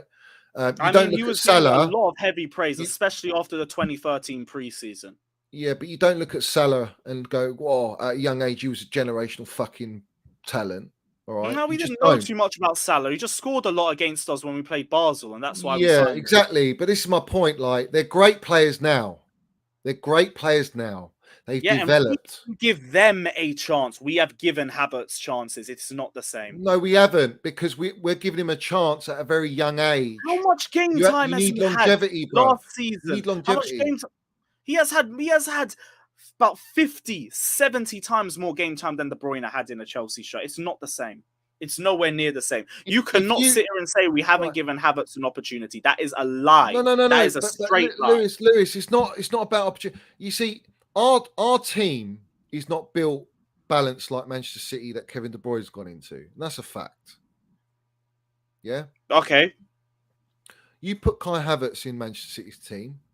He doesn't start. He balls. He doesn't start. He warms the bench. You won't there is no way he now. gets into that Man City side. You don't know. You don't know. Who does he bench? You don't know. Who does he bench? He could probably bench Mahrez. Tell me who he bench. Mahrez. He bench Mahrez, yeah. I think he's better than Mahrez in the right wing position. I think, well, he's not a right winger, but I think if Pep would probably use him in that free role where he'll just roam. I think you do a double with him. Like, so you know where he plays Mahrez for Havertz? I just don't rate Mahrez, so that's probably the one player I would take out of the Manchester City's team.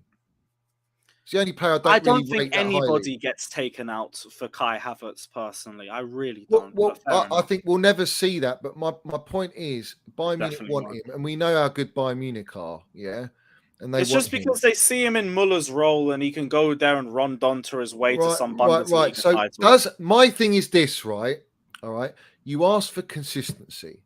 You ask for output, but Muller's not a number 9, is he? No. Kai Havertz played as a number 9, and he's not a number 9. So if you play Muller as a number 9, you might get similar issues there.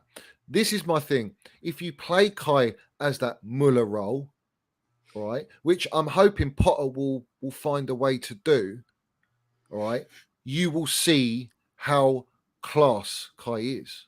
But we haven't seen that. And what on the ball attributes will he bring me, Johnny? Because I still don't know what they are. Well, I've seen him dribble. I've seen him play through balls that are fucking ridiculous. Consistently. What can he do consistently? Yeah, I've seen it. I've seen You've it. seen him I saw it all consistently at beat players. Leverkusen, bruv.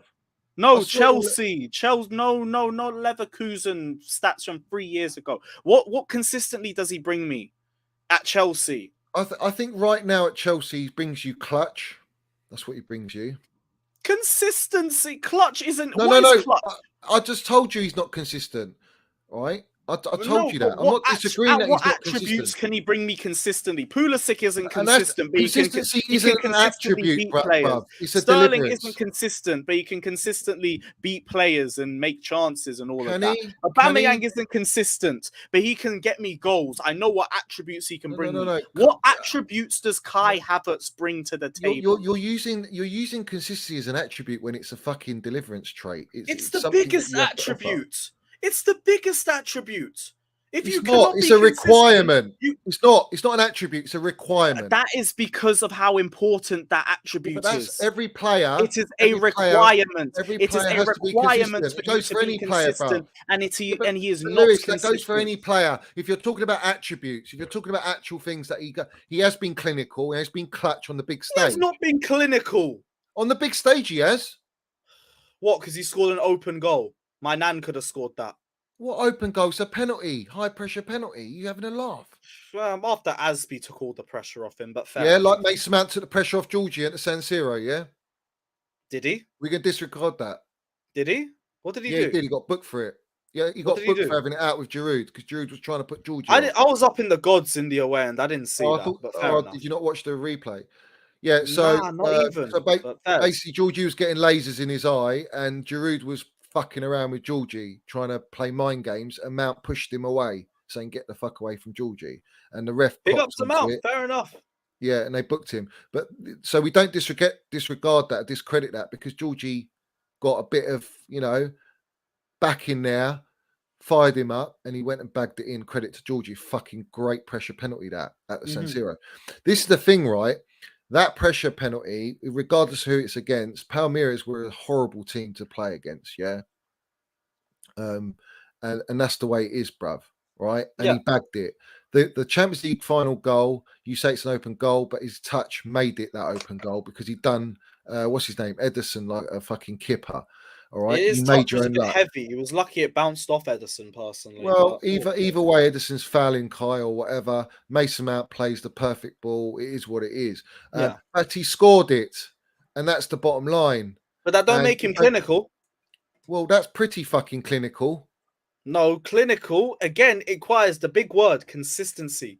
You're not clinical if you can't consistently be clinical. Yeah. But I'm saying consistently. Is Timo Werner clinical because he scored in Real Madrid? Consistently on the big stage, Lewis. Consistently on the big stage, when it comes to those trophies, Kai's pretty fucking consistent at being clinical, right? 2 games and 1 open play goal, and that makes him clinical. Bruv, they're part of our history. That doesn't make. Is Batshuayi clinical? Bruv, look at Spurs. They can't celebrate that. Is Batshuayi clinical? They can't celebrate that. Is Batshuayi clinical then? Because he scored the goal that won us the Premier League. Is he clinical? Well, that's a league is based on consistency, and like I said to you, that you are changing the goalpost right in front of my eyes. Listen, Lewis. The thing with that is we still had plenty of games to win the league. If we didn't score the West Brom goal, we go to the next game and we win the league. Though the same way Havertz's goal. Yeah. I'm not taking away from Mitchie, but you can't say that he's so he's bitchy won now. The league because of him. The goal that won us a trophy. Is that right? What? So we discredit. So he's bitchy now. Interesting. We discredit Batshuayi. We're not discrediting, but we discredit the entire fucking team for the whole season. and say Which is Michy exactly Batshuayi my won us point the when league. people say Havertz won us the Champions League. No, it was a team achievement. That is my point right there. Thank you, Johnny. Yeah, no, it was a team achievement, but you don't take away the Champions League final, bruv. You don't. It's the hardest competition to win, bruv. I know that. I said it's a team achievement, and he played well in the final. But it's a team achievement, which is why And what about the Havertz didn't win us the semi-final? Champions In the League. semi-final, he played fantastic. We can He missed discredit 3 that as big well. chances in that game too. Yeah, but did we win the game? Clinical again, clinical, like you said, he was clinical, but he missed 3 big chances in that semi. Yeah, all right, but did we win the game? Yes, Right. So does it matter? because it's a team achievement, and Havertz didn't single-handedly win Well, that's us the because Champions Mason Mount League. was clinical. That's why Pulisic was clinical in those moments. But Yes, was they Pulisic turned up for the consistency? team. Was Pulisic consistently clinical? No, he fucking wasn't. When have I ever said Pulisic was consistently Well, clinical? it's the same argument, isn't it? When you want to drop Havertz for I've Pulisic. never made that argument though. If you want to, you said this season you want to drop Havertz and play Pulisic, right? Okay. You play Pulisic. He's had so many chances where it's harder to miss than score. And Havertz hasn't. Yeah, but Havertz is, for me, You're gonna tell me not a Havertz number has it 9. with a straight face. Don't do that. No, Don't he's do not. that. He's You're not a a number bigger 9, man than that, Lewis. Johnny. Don't do No, that. but he's not a number 9. Whereas Pulisic is like a goal-scoring winger, right? No, who's ever said he's a goal-scoring winger? I've never said that. What is Pulisic No then? one's ever said that. What is he then? I'd say he's more of a wide playmaker, if anything. He's better A at beating playmaker. players. I wouldn't say he's a clinical finisher. I think his finishing technique's poor. He always seems to go down on his knees when he's shooting for no reason. It's fucking weird. So we've got a player a bit like Cover in a sense, right? Where he's very good at dribbling, he's press resistant, but very rarely has he got assist in him. Very rarely has he got a goal in him for a number 8. But he's still so good. Sounds like Havertz. Well, no, you see, how old is Cover now? 29? I don't know. Yeah, 29-ish. I thought you meant he's 20. Pulisic, but yeah. No, he's 29, Cover, isn't it? Pulisic is what, 24, isn't he? Yeah, yes, yeah, I think he is, yeah. Yeah. So for me, They'll say it for a while anyway. Kai's still very young, and I think he needs to That's be a given 1-year that difference, patience. bro. Yeah, I know, but I think Kai, he just for me, Pulisic is a bit overrated. And Kai, you call Kai generational in the same breath. I think when I've watched him, I've watched his younger years. I think he's unbelievable talent. I really do, and I think if he goes, I think it's going to be a terrible disaster for Chelsea Football Club to let him go. If we lose Havertz, yeah, I think if we get 40-50 million, we should count our blessings. No, I wouldn't do that. I wouldn't do that. Why? And why would it be such a terrible loss for us? Because I think Potter. Oh, he's 28. Find a way. I think he's got to find a way to get something out of Kai, because we know Kai's not a number 9. You have to look at how Hansi Flick uses him, and he balls out for Germany, bruv. Against England, he scored 2 goals. He's fucking clutch as you want. Yeah. When has he scored a goal like that for Chelsea, bruv, outside the box? That's the Kai I want to see. Maybe do that a few times for Chelsea, and then I might have this is the thing. We don't play him. We don't play him like that, Lewis. He doesn't play well when he's with us in general. Great, you got a bit of space. You got space. Play him like if you don't play him in that position, that free roaming, you're not going to get those results. You play him in the false 9 or off the striker. Maybe off the striker we can work it out. But for me, the free roaming position for Kai is what you got to do. I think this is the problem. I think Potter knows that he's building around Mount, and Mount is that player, and you've seen it. Number 8, 10 role, and he's running games and he's just balling out clinical, consistently, right? Whereas Kai, I think you got to play one or the other. And I think that's the problem. Kai and who? Or Mount. Oh, so it's Kai or Mount then. Well, I know what side of the you're going to be on then, bro. And welcome to the club. No, it's not. It's not that what side of the fence I'm on. I think if there's a way that he can if do it's what Mount or Kai, don't even trick yourself. You're saying Mount. No, but this is the thing, right? I think what Potter did with Gallagher and Mount, I think he should do with Kai and Mace. What? and played him as those 2 8s. You want Mount back? You want Havertz back as the 8? As an 8 with Mace, yeah. We have gone And then- full and then- circle. We've gone from playing Havertz as an 8 to playing him as a false 9 to playing him as a 9 to playing as a Roma a winger. No, Now we've gone because- back up to 8 to try and because find I a was- position for him. No, because under Tuchel, We're going to play him that in was a goal set- next. At least he can dive, so I know he No, can play. no, bruv. Listen, it's about understanding his role. For me, Kai is an 8-10. That's what he is for me. I think that's the player he's always been. But he's been branded this false 9. See, bracket. here's the thing. Hold on. Let kind me of finish. thought it could be- If you look at how he's compared to, like, say, Tuchel said, Bergkamp, Berbatov. Bergkamp wasn't really a number 9. He was more of a 10. He's that player you just let him do whatever. Let him just free roll. And I think with Kai, that is the role that Hansi Flick plays. That's the role he excels in. And I think what that would do. We're not. Please tell me we're not comparing him to Bergkamp. I beg you. No, Tuchel compared him to that. I'm just saying, yeah. Right. Tuchel said, and it's not my words. Tuchel said he sees him like a Berbatov, Bergkamp, and who was the other player?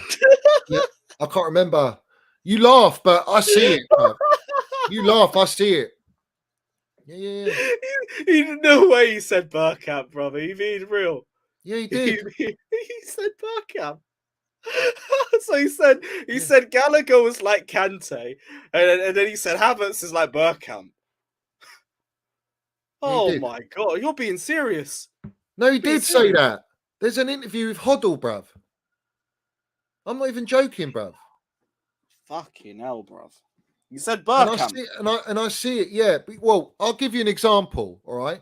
There's 2 goals. Well, one wasn't a goal. The Crystal Palace away, all right? That was the first one, which is very Bergkamp-esque. But the second one I'm talking about is the Newcastle goal. There is no player in our squad, potentially Mount only, can score that goal. No one else. I saw a very similar delivery from Jorginho to Havertz against Salzburg at home, and he scuffed it. Yeah, but he's not really in form. I saw a very similar move from Kovacic against AC Milan away to Havertz, and he again his shit touch fucked it.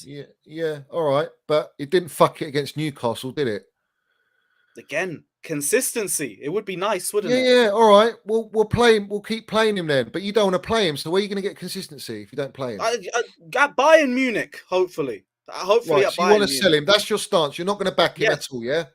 Yes, until he shows me what he can offer to this football club. That's not backing him, bruv. Well, I'm not backing him because I don't trust him. I have no faith in him.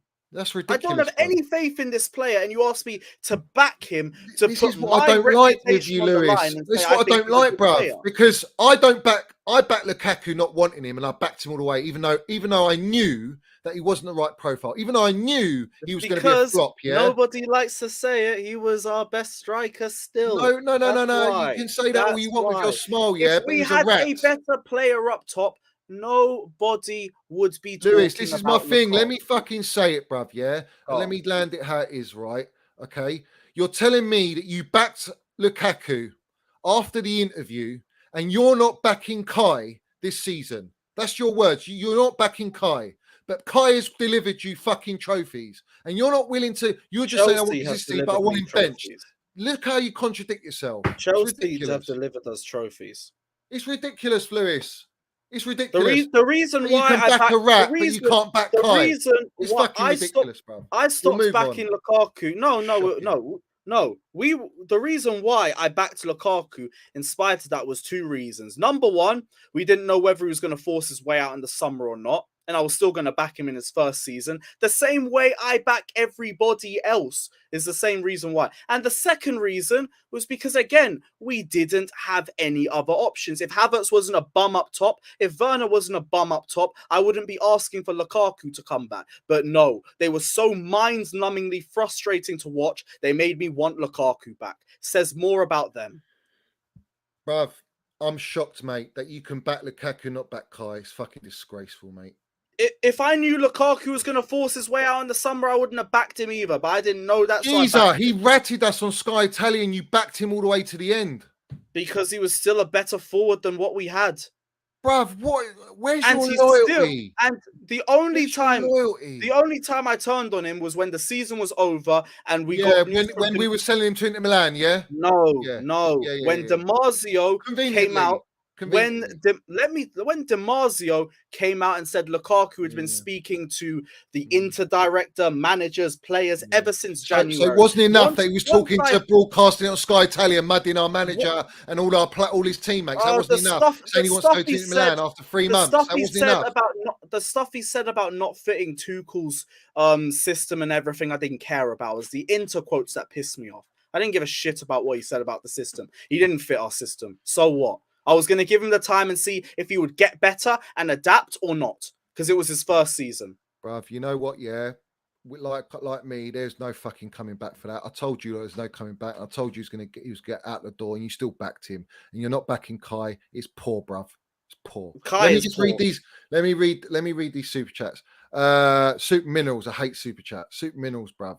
Hamandi Lewis, stop that dead agenda with Mount. He's been as consistent as it can get. All right. In the last two games. That's facts. All right. No, it's not the last 2 games. It's not the last 2 games. Actually, no, last 3 games. Sorry, last 3 games. Yeah. Oh, but we'll forget all the 3 seasons. All right. Mitchie, big up to you, geezer. Yeah, I know. This season he's been fucking. He's like I say to you off the ball. He's unreal, mate. Mitchie boy, you're generational, Johnny. Big up to you, geezer. Oh, what a legend. There's one more, I think. Let me see. Andrew Conor Gallagher, clear of everyone. Big up, Andrew. My God. Is that Andrew? Yeah, that's Andrew. Is that Andrew? Yeah. Yeah. I'll tell you what, Conor could never yesterday, bruv. Never, bruv. No, it's a private one for me. And Andrew. Yeah, I get you. Yeah. Big up, geezer. Let me just check. There's nothing else. That's it, bruv. That's it. No one else in there. Big up to you guys, yeah. For donating. Like and subscribe, guys. There's almost 250 people. Hit the like button, guys. Let me know what likes someone as well, guys. Let me know what likes someone, yeah. And if you ain't subscribed, subscribe. All the haters, all the agenda merchants. There you go. That's for you. Everyone else, big up to every single one of you, yeah. Let's keep going. Let me just run through quickly. Yeah, go for it.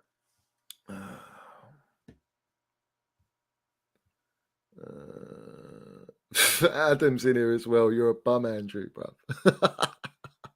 Oh, they're all having it out, bruv.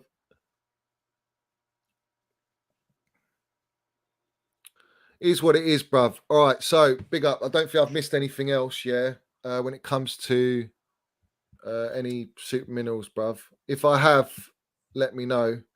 But I don't think I can scroll anymore, bruv. It doesn't highlight it for me, so is what it is, bruv. Yeah. So that's my thing, mate. You got to back Kai, bruv. You have to back him, bruv. You can't just turn your back on Kai like that. Produce something consistently for me fast. But it defeats the whole object of like supporting, bruv. If you're just going to disregard Kai like that, you can have players that you rate and players that you don't rate, in spite of supporting the club that you support. I don't rate Pulisic. I still back him. I still backed him from before. I think there's a little salt. I've got a little bit of saltiness towards him, but it's like at the end of the day, if he performs, bruv, and he's wearing a Chelsea shirt, that's it, bruv. Like, you know what I mean? I still celebrate his fucking goal and assist. I celebrate Havertz's goals. Yeah, of course we celebrate the goals, but I know we do that. But it's. I don't when a player wants to leave your club, I don't like it, bruv. It's as simple as that. Any fan will tell you that. Any fan who knows that a player doesn't want to be at a club don't like it. It's a fact. It's just a fact, bro. Even if you love that player. Yeah, but Pulisic, it's not a case that he doesn't want to be here. He wants to go on loan and get more game time. There's nothing wrong with that. Geezer, the guy fell out with Tuchel, bruv. It's clear as day. He wanted out. He wanted out. Yeah, he wanted out because he wasn't getting a lot of game time. And he wanted to go on loan, not be sold. He wanted a 1-year extension to preserve his value for the club. Who does that? Who asks to go on loan and doesn't ask for a 1-year extension? I'll tell you this, Lewis, yeah? this is a key point I'm going to land right now. Yeah. All right. Now, and it goes with Mount predominantly. A lot of people are like this with Mount. Yeah.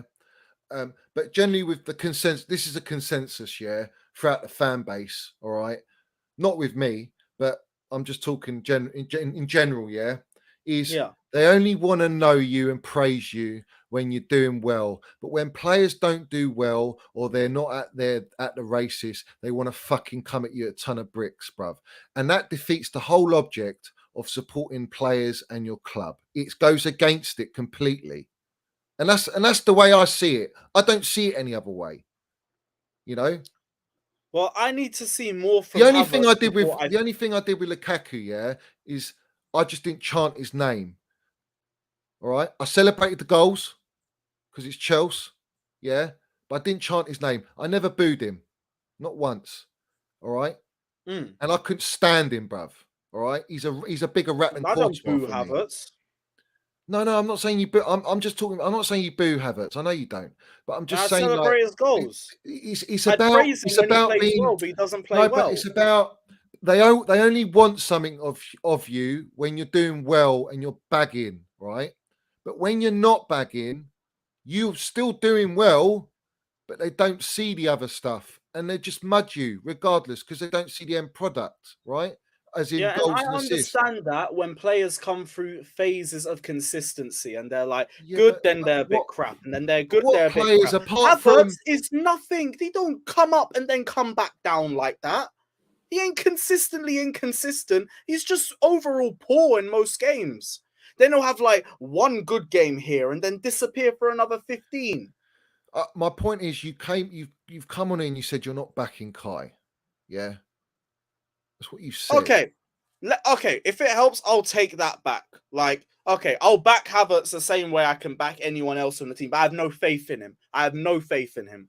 Well, that's That's it. different. That's it. I That's misworded different. it. I misworded Yeah, it. that's I have different no because faith. No faith in the player. yeah, you can't say I'm not backing a player, bruv, because it's just like it's Yeah, you know what? Fair enough. Fair enough. I can understand that point, but I have no faith in the player. No faith in him. because for me, Because like I've already I couldn't tried supporting him and I just don't see any improvement. I don't know what he's improved at since he even came to the club. I don't know what he's improved at. but you see, there has to be a And minimum Jim B, it's not requirement. down to Kai. I fucking hate this stupid opinion that one player won us the Champions League. No, it was a team achievement. I know, bruv, but the headline is, whoever scores the goals, man. No, It's it's whoever scores the goals. what is the Champions League? Define the Champions League. It's the holy grail, fucking European football. No, first class. what is the Champions League? What do you mean? What is it? It's a team competition. All So it's football's a team competition. achievement. That's every competition. Right, so don't say one player won us the Champions League when it's a team achievement. I know, but you can't look. It's the same. It's like Villa game, all right. The Villa game, yeah. Kepa was world class, yeah. All right, he fucking landed the minerals, yeah. Granted, right. But if you take away Mason Mount's goals, you don't win the game. And Okay. the whole point of football is to score goals to win games. That still doesn't mean Mason Mount won 2-0. It means Chelsea won 2-0. Yeah, I know that, bro. So but what's what the I'm point? saying to you What's is, the point? if you take away the 2 goals Mount scored, in particular Mount wins you that game with the goals because we weren't playing very well as a team. The team wins. The team won the game. Yeah, but you can't disregard. You can't. It You takes can't. another we won player 2-0. to get fouled in the Right, build-up. we won It 2-0. takes It doesn't another matter who player to give him the scored. ball Fuck who before scored. that. It doesn't matter. We don't care about who scores anymore. It's just as long as we win, right? Yes. That's the mentality. Yes, We don't give a shit. Yes. Win and play consistently for your that. team. Win and play consistently for your team. All right, so when you're propping on the timeline, Jorginho scored the winning penalty, we're just going to say, yeah, but the team won. Fuck Jorginho's penalty. I mean, if you want to, go for it. That's what you're telling me to be like. What? Proper player for scoring a goal. Fair enough. It doesn't mean they won it for the team. It was a team achievement. Mount wasn't even unarguably our best player on Saturday. There is a big argument for Kepa winning us that game too. Well, Kepa did his job as a goalkeeper. And Mount did his job too. Well, Mount's not a goal. Was Mount in the front three? Mount did his job. Okay, so what? He scored. Does that mean it was him that won it for us and not Kepa and not the team? 8-10 linking the But midfield to the in attack, fact, which you was see, this is Aubameyang and what it is. Sterling and Kai, and none of them did their role in the front line. None of them. You see, this is the thing They were all again. poor, where you weren't take they? it away from being a team achievement and you focus on No. individuals. I'm saying, Again, we literally just did it now. And that's the problem. I'm It's a saying team you- achievement. you- The you team say won on Mount was Saturday. poor. The team won the Champions League. Yeah, but you're saying that Mount was poor, right? Yesterday, you're saying Mount was poor. Apart What? from the goals, he's poor, yeah? Is that what you said? No, when did I? No, I never said that. What? What No. were you saying then? We didn't win the game I because of said Mount. he didn't. He wasn't unarguably our best player, and you could make an argument for Kepa being our best player Yeah, too. but Kepa got man of the match, yeah? That doesn't mean Mount played poorly. This is again Right, the right. thing. As soon as So you take Mount- one thing away from Mount, it's All right, criticism. so Lewis, let's separate it. The defense and the midfield attack, yeah? The midfield attack together, yeah? All Why right. are we- Who why in are that we who doing in this? that team was clear of Mount, for example? Who? Because Kepa. I can tell you that Aubameyang wasn't at it, Sterling wasn't at it. I know he played right wing back first half, but he still wasn't at it. He wasn't Why even are at we it in the doing AC Milan this? game. And then you've got Kai as well, who got hooked off at half time. So this is the Oh, I problem wonder from why last he did. I season. wonder why. No, but last season we had these issues with our front line. Everyone's moaning about the front line, chance creation, this and that. This year, all moaning about the same shit. And then here we go, Mount, Sorry, you're a fucking prick, highest key pass rate, highest fucking everything, yeah. And we're still going like downplaying Mount. It's just like fucking hell, give it a rest, bro. How are we downplaying him just for saying Kepa might have arguably had a Kepa's better a game fucking than him? goalkeeper, and he done his job, and he was world class. This is what I literally mean when I Yeah. say you are insecure when it comes to Mount. Because as It's soon as not you say insecure, one, bruv. as You soon just as we said say apart from the one goals, bruv. thing about another player, it's like, oh, we're saying Mount is poor. But No in one this said game, Lewis, Mount scored the 2 goals which won us the game. That we score goals to win games. Good, Yeah, and he was one of our 2 best players on the All right, pitch. all right. Can So- we so who really was- not share the spotlight with somebody else like that? All right, Is it well, that tell hard? me who shone in that game apart from Kepa. Kepa. Apart from Kepa and Mount, who shone in that game?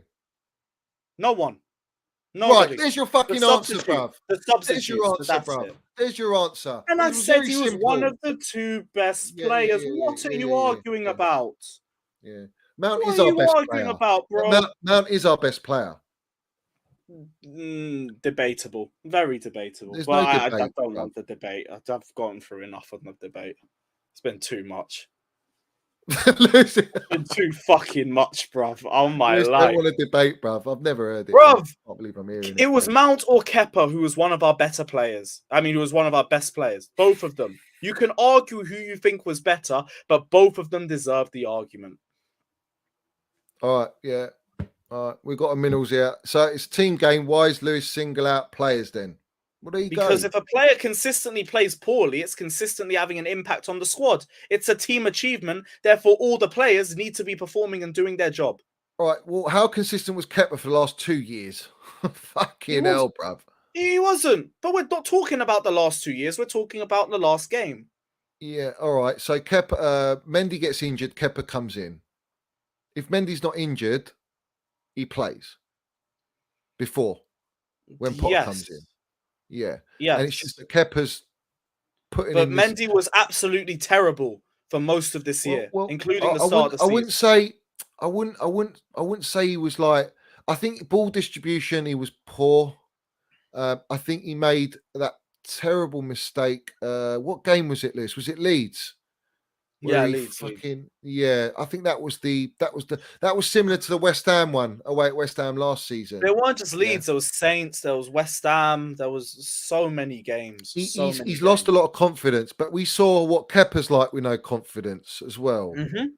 Right. I'm not saying Kepa's better than anybody, though. I'm saying he played well. I just Man of the match find, level like, performance. when I talk about like player agendas, like people really coming at Mendy.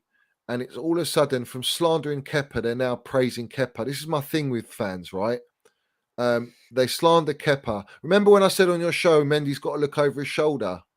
Do you remember that? Yeah, I remember that. I actually do. You do, yeah. So I wasn't wrong, was I? Nah, I'll be real. I didn't think Mendy would drop off like that, but he did. But the same way, this is again your thing too. People criticizing Kepa and now praising him. Why can't people's opinions change? No, they can change, bruv. But I'm saying to It you, doesn't like, sound like it, with because as soon as that happens, it's like you were criticizing him and now you're praising. First with Mount and now with Kepa.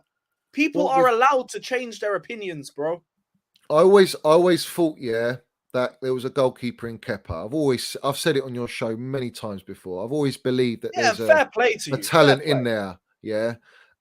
But it just weren't cutting out at Chelsea. Now it's starting to show through. I think the performance at Villa show for the first time. I really saw what I believe I could see in him, right?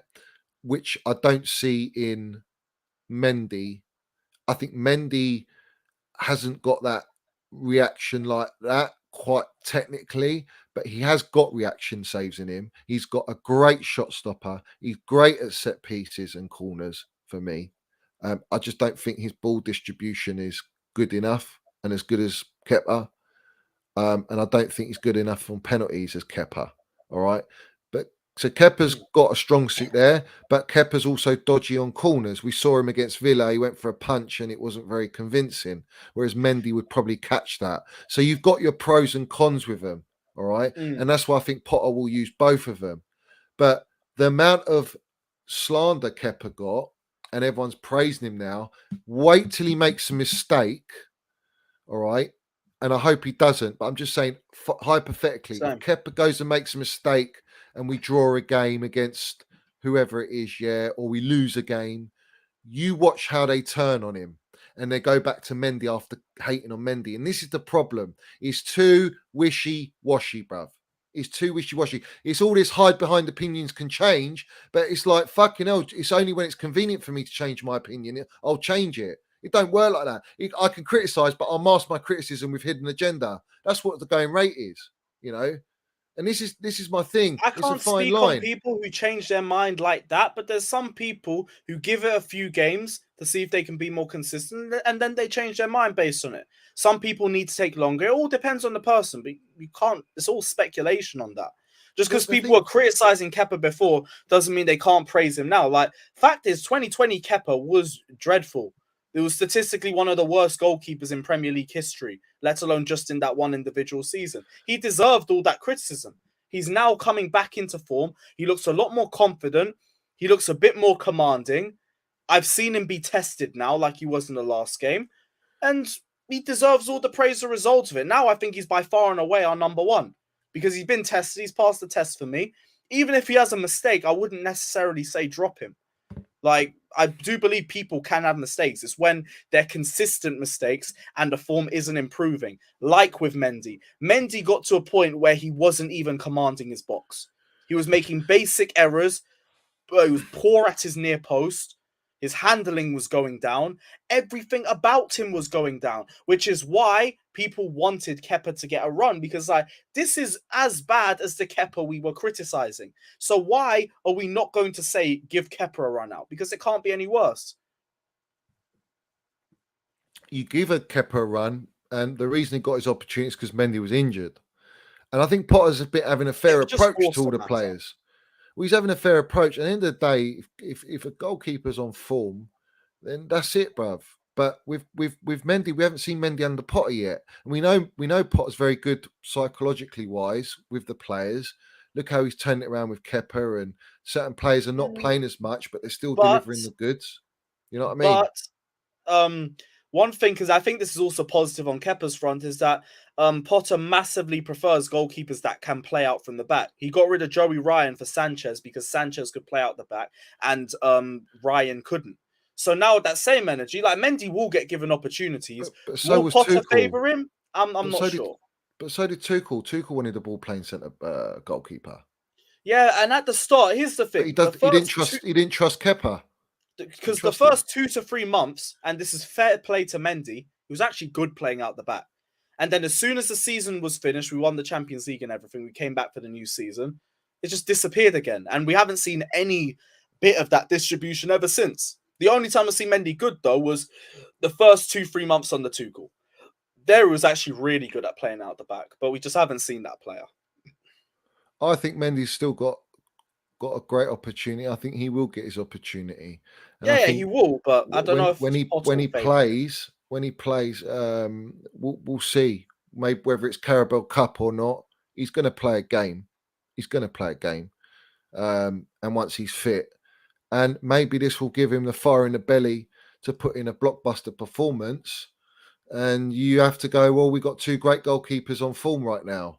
What do we do? But everyone laughed at me when I said Mendy's got to look over his shoulder, because there was always a goalkeeper in Kepa. It's just that I thought he was done. I thought he was going to get sold. And credit to the kid, he stayed. He's never disrespected our club. He's never spoken out at our club. You have to respect that.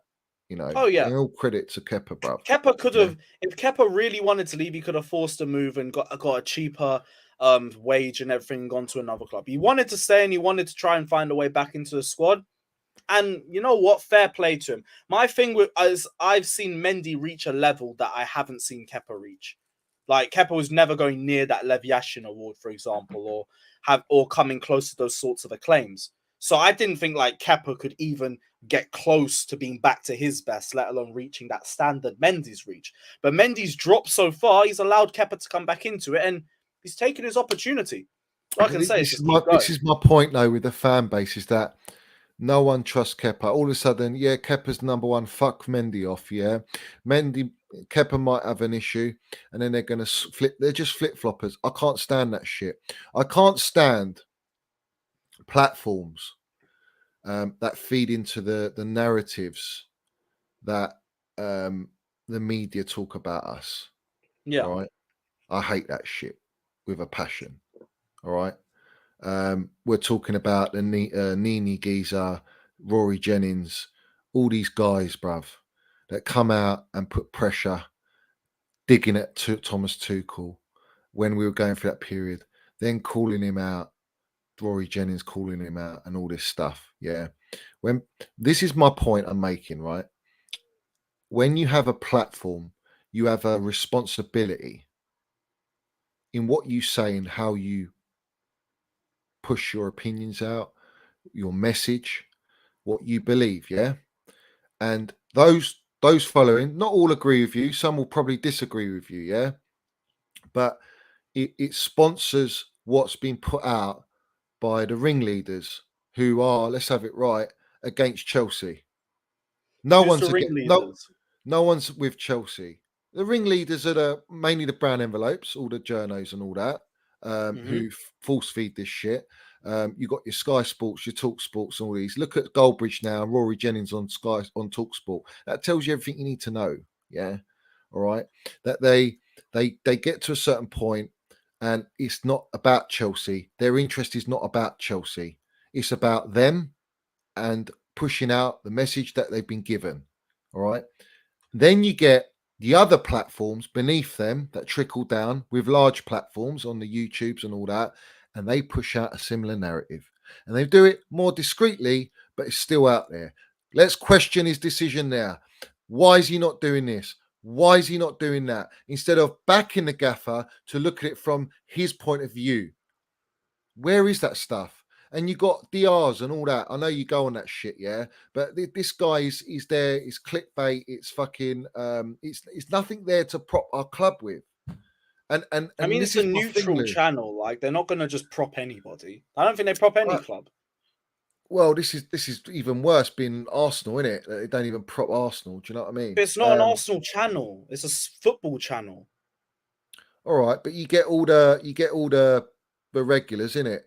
All the regular Arsenal lot on All there, from probably. different clubs. No, there's just Robbie who's the Arsenal fan there. They don't even do Arsenal watch-alongs. AFTV is an Arsenal channel, obviously, but DR Sports is a football channel. It's not specific to any. It doesn't favour anybody. I don't know. For me, I don't really like all that. But anyway, the point I'm making is the narratives get pushed out. Kickoff's another one. The kickoff's another one. They push out a lot of agendas. In fact, they started the ball rolling when it comes to Tuchel, saying, "Are Chelsea on the decline with Tuchel?"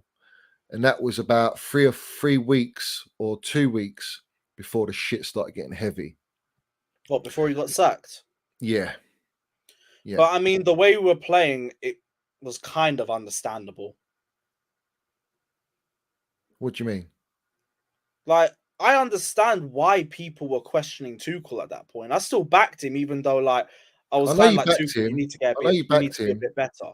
But like, I understand the criticism on his name at that point too. We weren't playing well, and we had started the season poorly. We didn't end last season well. The whole summer was a bit of a mess. Like, I understand why people were criticizing Tuchel.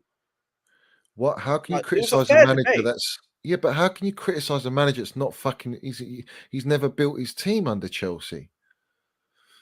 See, that's why I wasn't Tuchel out. I was saying until Tuchel gets at least half a squad of his own players and they get a chance to bed in together, I can't fully judge him. But I could But understand why people were criticizing him, and I could understand why a debate was starting to come out. We were all not right, where playing well. where do you think the narrative came from about Tuchel doesn't know how to coach attackers? Where did that come from?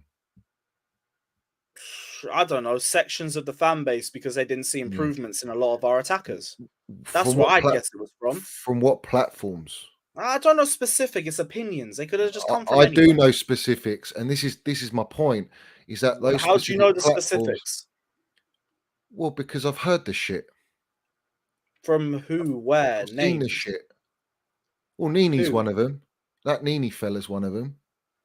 Okay, who was pushing an George anti-Tuchel Benson. narrative? George George Benson. Benson. Yeah, he's come out with that shit, I know making out why Nini is has his Tuchel doing questions this about and doing Tuchel. that. I've listen. All my videos are out there.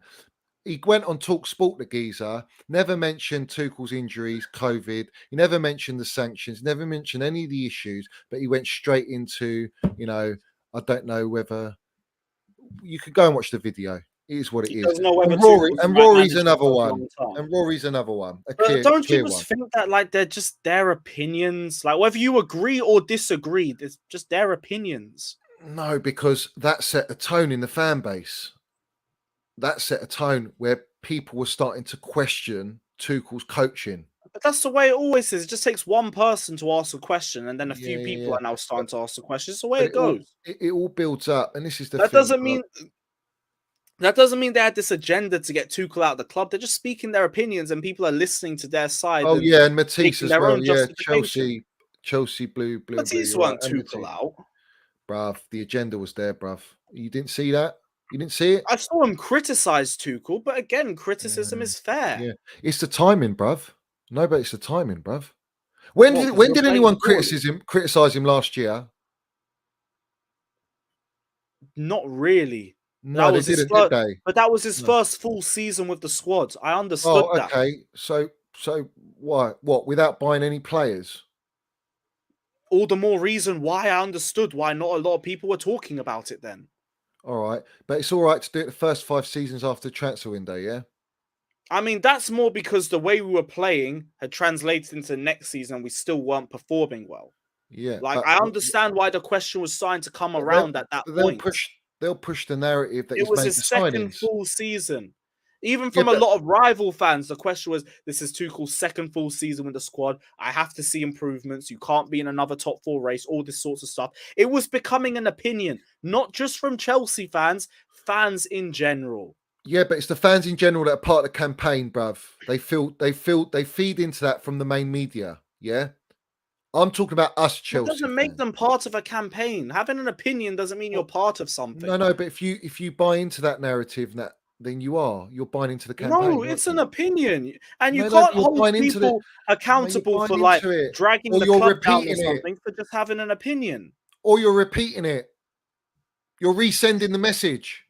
Probably because they have an agreement with it. Ah, right. So we're gonna spread a whole fucking because it's the going narrative because other people agree with it. So it Not the suits the going it narrative. suit. It's Tuchel what I'm out was saying. not a It's going about narrative. no, but it's about being hipster, bruv, and going with the narrative because it's a safe bet. No, it It's a was not safe a bet. safe bet. It Of was course it not a is. If you being want to climb Tuchel up out the at that ladder, point. Even if you being Tuchel out the day before he was being sacked was not the narrative for the majority of the fan base. That No, hit a because lot of people. but this is the thing. Rory knew it was coming, which was why he was ballsy. Hence the other platforms knowing. All right, but then the other How lower did platforms. Rory know? Of course he knows, bruv. How? course he Like the knows. whole backroom staff and the board and the owner literally got changed. I don't think anybody had been in the know at that point. What do you mean they did? You telling me he didn't know? Do you really think you're going to be that Why naive would that Rory doesn't know? what makes you think Rory would know? Because he's linked to he's got links in the club, bruv. It's clear as day. A lot of people had links in the club before the sanctions. Then a lot of those links disappeared. There was a big changeover. I don't think. I think That he knew it was sacking, coming. nobody even reported that there was a hint of him being sacked. We Bruv, all do you know woke how? up at 10:30 and It was heard the building news. to it. It was building to it. It It was was building to it. not. I didn't believe it was going to come. I didn't believe it was going to come, but it was building If it like was that. It was building becoming to it, really it was toxic, building bruv. to a point where if we were in this position by the World Cup, maybe he would have been sacked. Not any time near then. No chance. This is the thing, bruv. I don't buy into that. At the end of the day, for me, he knew for him to go all out, Tuchel out. You know something's happening behind the scenes. I'm sorry, you don't do that. You don't do it. You don't just call out a manager like that full on without knowing something. No, I always thought with Rory just had these mad takes to just get clicks and stuff. I thought that was just his thing. So I don't think he actually knew anything about Tuchel. I always just thought he had like wild takes because it was clickbait and that's his thing. I ain't going to defend the geezer. Whatever. He's wrong. That's the way I look at it. My thing is this: people were starting to keep pushing that negative opinion. And when you spread a negative opinion, it spreads negativity. And what happens to the fan base? Their heads turn negative. Then you get the ones like me that won't fucking allow Tuchel to get digged at. If we were playing well at that point, he needs to be backed. He had to be backed, and he wasn't If we were- backed. He wasn't even backed in the transfer market, Lewis. Bro, He wasn't even backed. Bro, if we were playing well, I don't think there would have been a single question on Tuchel. It was because we were not playing well and we weren't playing well towards the end of the season, and people were going, what's changing, what's improving, and they were looking at the manager. It's as simple as that. But this is the thing, bruv. We didn't play well because he had too many unhappy players that wanted to leave, and Bowley didn't get rid of those unhappy players. When Tuchel looked at it, he goes, "You're not backing me." I said, "I don't want this player. I don't want Ronaldo." Another time, I don't want Ronaldo. 7 times, I don't want Ronaldo. All right. So you're not backing Tuchel. You used Tuchel's name to get the signings you wanted to get. So what? The Aubameyang, Koulibaly, Sterling, Yeah, Cucurella. I don't think they would have come. I'm not. It's not a disrespect to Potter, but I don't know if Potter was in charge whether those players would have. I don't think so because that means Potter would have known he was leaving Brighton at that point. Well, I think it was the Cucurella I don't think that's deal. the case. I They think might have it's had the a little Cucurella talk deal. about him coming to Chelsea in the future or something, but I don't think they met for Cucurella and they said, "Yo, you're going to be here next month. Anyone else you want us to swipe?" Because they wouldn't have sent Gilmore the other way in that case. Why would they send Gilmore? I don't know. I don't know what that was about. I mean, not Gilmore, Colwill. Gilmore was permanent. Yeah, I know, but even still getting rid of Gilmore, I don't get. I didn't get that, but 9 Tuchel million. weren't playing him anyway, so that's on him. 9 million, bruv. Yeah, I don't know. I just think that they were talking since Cucurella. I think they had an eye on him, but I don't think they told him, like, we're going to sack Tuchel, get ready, we're going to bring you in. Just think they might have had a little casual talk about it. But I think if they did sack Tuchel at the start of the transfer window, it wouldn't have gone well with the fans. Neither would I, but it's like I would have rather they just did that. I think Tuchel fell out. I think Tuchel was sick of it, sick of them and their inexperience and relying on him so much that he just wanted to focus on the football when he hasn't had an opportunity to do that last season. Kind of on Tuchel because of the situation that we're in. No, like, it's not fair on Tuchel, bruv. I don't think it's fair on him because last season we didn't have an owner. We didn't know what was going on at our club and he had to deal with so much shit. I know, but Tuchel was being looked at as our long-term manager and he was happy to be that long-term manager for us too. And for that to work, for this summer, he would have had to produce a few. Right. He would have had to be involved in a few other roles. Let me learn this one.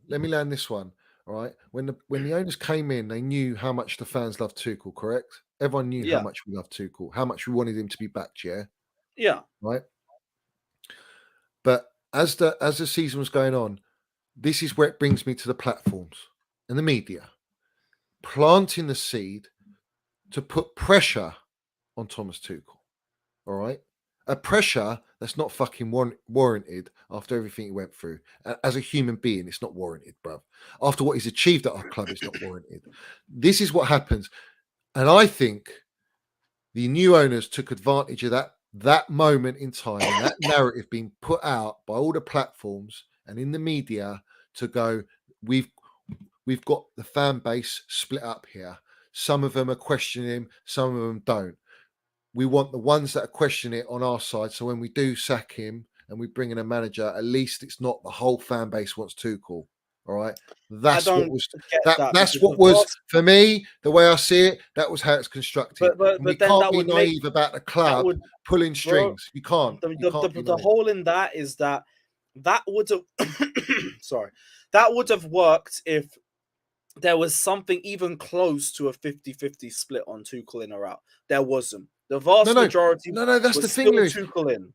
No, but it doesn't have to be 50-50. That's the beauty of it. It can be 70-30, bruv. No, because even then, look at the response Bowley got for sacking Tuchel. People weren't like, great move ahead of the curve. No, they were like, what the fuck? Why'd you treat him like that? Yeah. But what are they like now? Well, I mean, we're winning and we're playing well. Oh, So right. Okay. All right. Maybe if we don't win, what people aren't happens going when to cry about Tuchel after we've won 5 on the bounce. No, of course you're not. But at the same time, you have to question players as well.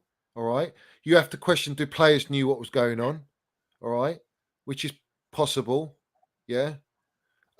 So end of the day, you can take what you want from it. I see it how it is. That's the way I see it. You know, I'm not going to be naive about it and believe everything I read. I don't trust brown envelopes. Yeah. But I know how brown envelopes move and I know how the media works. And it all fits into place when I look back at it now. At the time, I couldn't imagine Tuchel being sacked. I couldn't imagine it. I couldn't imagine Tuchel being sacked the game before.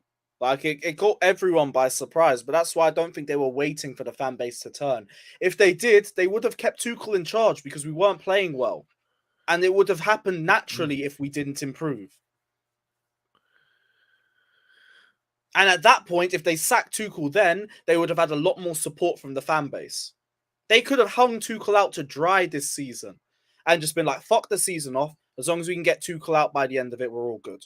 Do you know? So I don't believe it was that. Yeah, but do you know how many content creators that I was fucking mudding, bruv, on their Tuchel agenda, which was masked by criticizing things. That's the thing. You think there was a Tuchel agenda by people? No, but you can't. but you have to understand something, Lewis.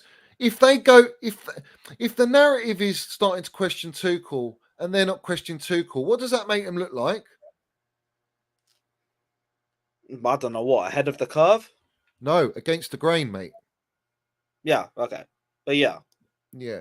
They don't want to be against the grain. What, you think it's just a run from a lot of them to do that? But did any of them say Tuchel out? No, you don't have to say it sometimes. But you can plant a negative agenda.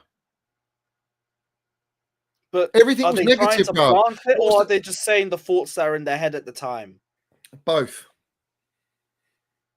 I think it's premeditated. But then it's their opinions. It's not them trying to do an agenda, is it? No, but if you mask it with opinion, you see, because that's the beauty of the game. Football's a game of opinions, right? But you can still get a message across an underlying message, and I feel like that they pre-record their stuff, a lot of them, so it's all scripted, mate. When I do my videos, what do you mean? So for example, when you pre-record and you edit it, you can have your fucking script on the screen to know. Like, you look at Rory, you can tell by his eyes, bruv, and the way he talks, bruv. You think he's going to fucking memorize everything like he's done in 9 minutes. It's all scripted, bruv. This is the thing, all right? When I do my live shows, when I did all my reactions to all these other creators, there's nothing wrong with scripting. No, there is. Like when I do my streams, I have a bunch of points that I have already ready that I want to go across. So I know I haven't got anything. But you make sure some of those points are juicy and negative, yeah? Not you. No. I'm just saying. You No, want to get the key but ones in there, yeah? And that's filter it and that's mask it with other speculative. shit. That's speculative as to whether it's negative or not. Like Well, I people can just hear make what points before I streams and shit. I know if it's negative by what I hear. Yeah, but then This that depends on what the point is. It could be a negative point. It could be a positive point. you can mix it up with positive and negative, but when you listen to their videos, there's nothing fucking positive, bruv. At that point in the season, I don't blame them. We At had the like start 2 of our wins. season, no, hold on. At that point, as in at the start of the season, What, like first game, Everton, Spurs sorts of stuff. Everton Spurs, it was fucking that Nini went on a talk sport, absolutely fucking. We were shit, we were this, we were that, but we went and won the fucking game at a ground we never win. All right, there was no Everton, we weren't positivity. great. We weren't I great. know we weren't, but we won the game, bruv. At a ground we never won. That's why, with that and the fact that a couple new signings were integrating, plus Havertz up top, I understood. So I was How like, were just we give it a last few year at games. Everton, bruv? We were even worse, and we Oh, lost. yeah, it was the one we lost 1-0. Yeah, I remember that. So you know, the last time we won at Goodison, we won the league, bruv. But the And problem was, like, from that point to where we were there, we still hadn't started playing better. this is the thing. You didn't give Tuchel any opportunity, knowing that he hasn't even got his signings. We didn't have Fafana. I don't think we had Koulibaly at that point. Did we have? No, we did have Koulibaly. Sorry, Yeah, we did. Koulibaly, Yeah. Cucurella off the bench. Yeah, That and was then it. we had. Well, we just signed Cucurella. Oh, and yeah, we got Sterling as well. Yeah, but that was it, bruv. After letting go of all the players we let go. So this is my thing. All right. You started the negativity from the first game of the season when we won a game at a ground that we've never won for a long time. All right. Then it steamrolled after. Who did we play after that? Spurs. Spurs.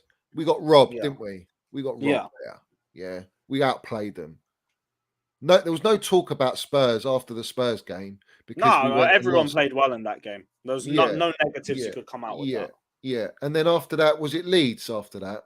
It was, wasn't it? Yes, yeah, it was Leeds. Right, that game, that was where everyone started to really fucking dig their heels in. All right. Yeah. But what pissed me off is that when they say they ask the questions about why things happen, but they don't give the opinion of why. But here's the thing: after that Leeds game, that's the first time I criticised Tuchel, because he came out and said we didn't need any midfielders after that match, and I was like, after that game, you're telling me we don't need midfielders? All right, but you have to respect something here. There's a two-way thing for me there.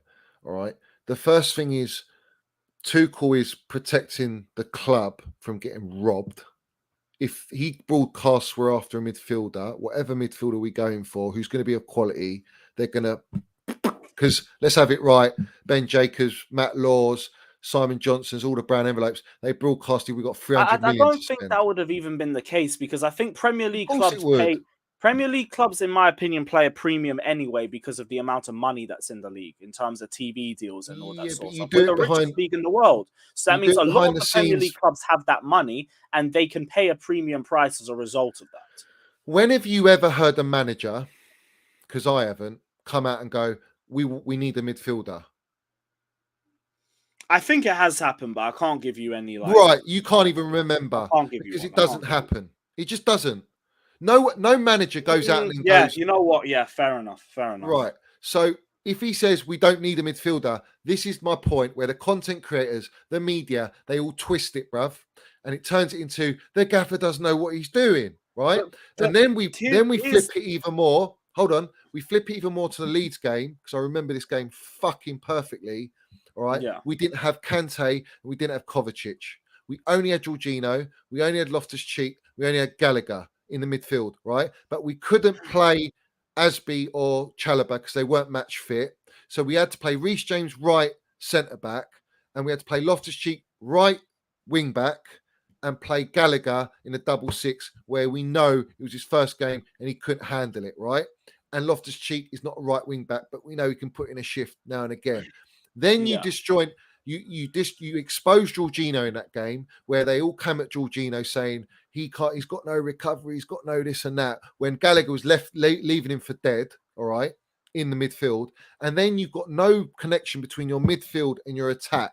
Then you get a muppet like George Benson that comes on and goes, why is he not playing Reece James right wing back?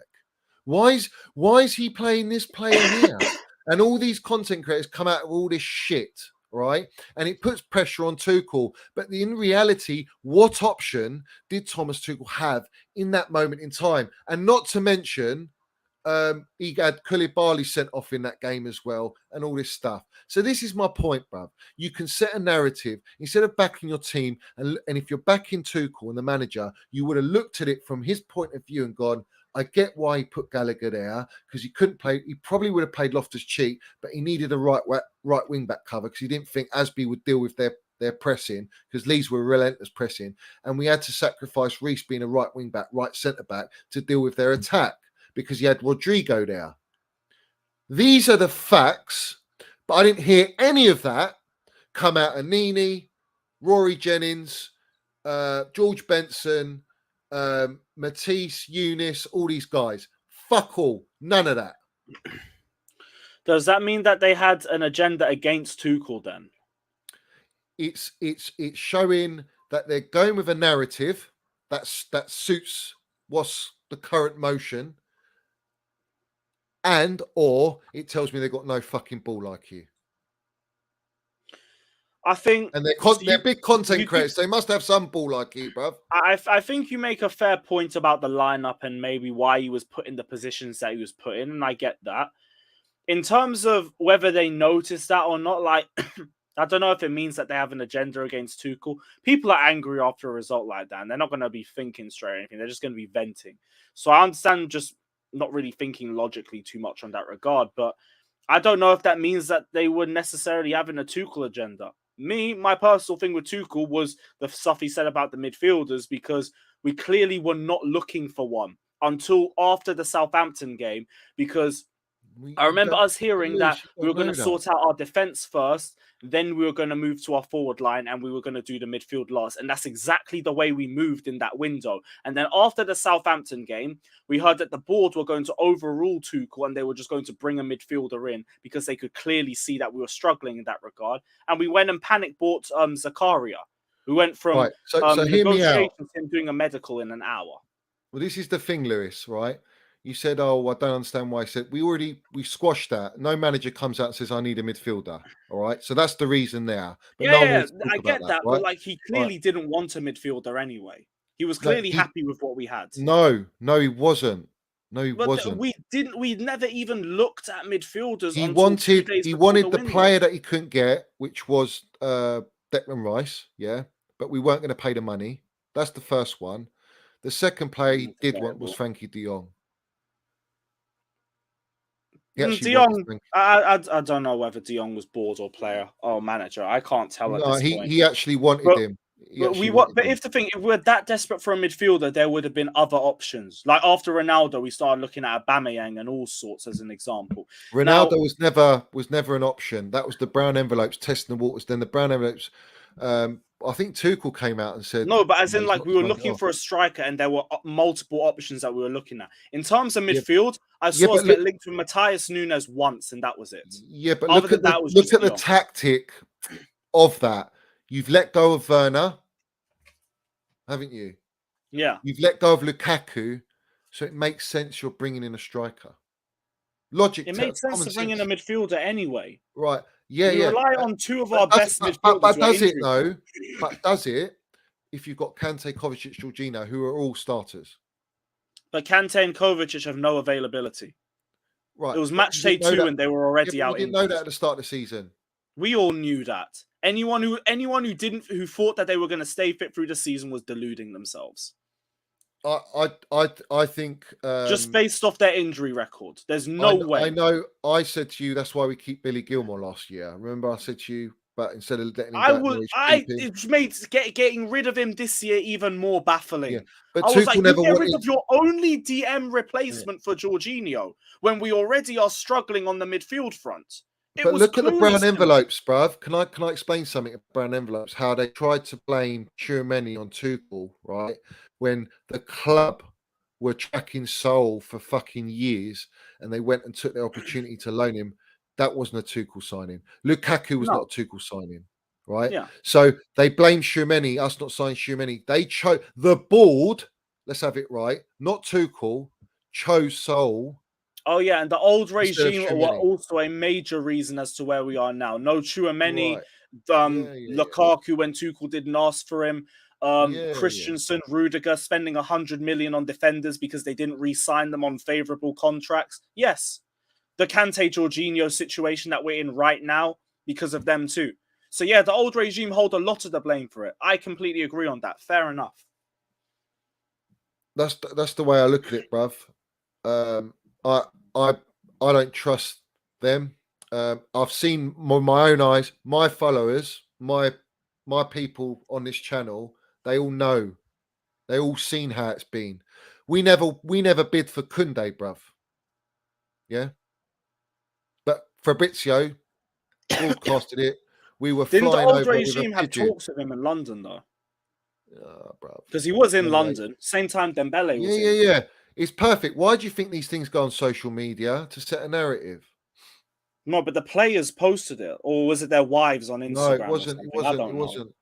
But so it was an Instagram story from one of them, or both of them. It was just a random bloke, and they put 2 and 2 together. That's what it was. It was a random No, but it bloke. wasn't a picture of Kunde or of Dembele. It was like from their Instagram profiles or their girls' Instagram profiles. I don't know what it was. Yeah, but I think that was after a random took a picture of Kunde in that ridiculous blue outfit, and then I don't remember after that one. he revealed on his Insta that he was in London and all this shit. But the bottom line is, Romain Molina came out and they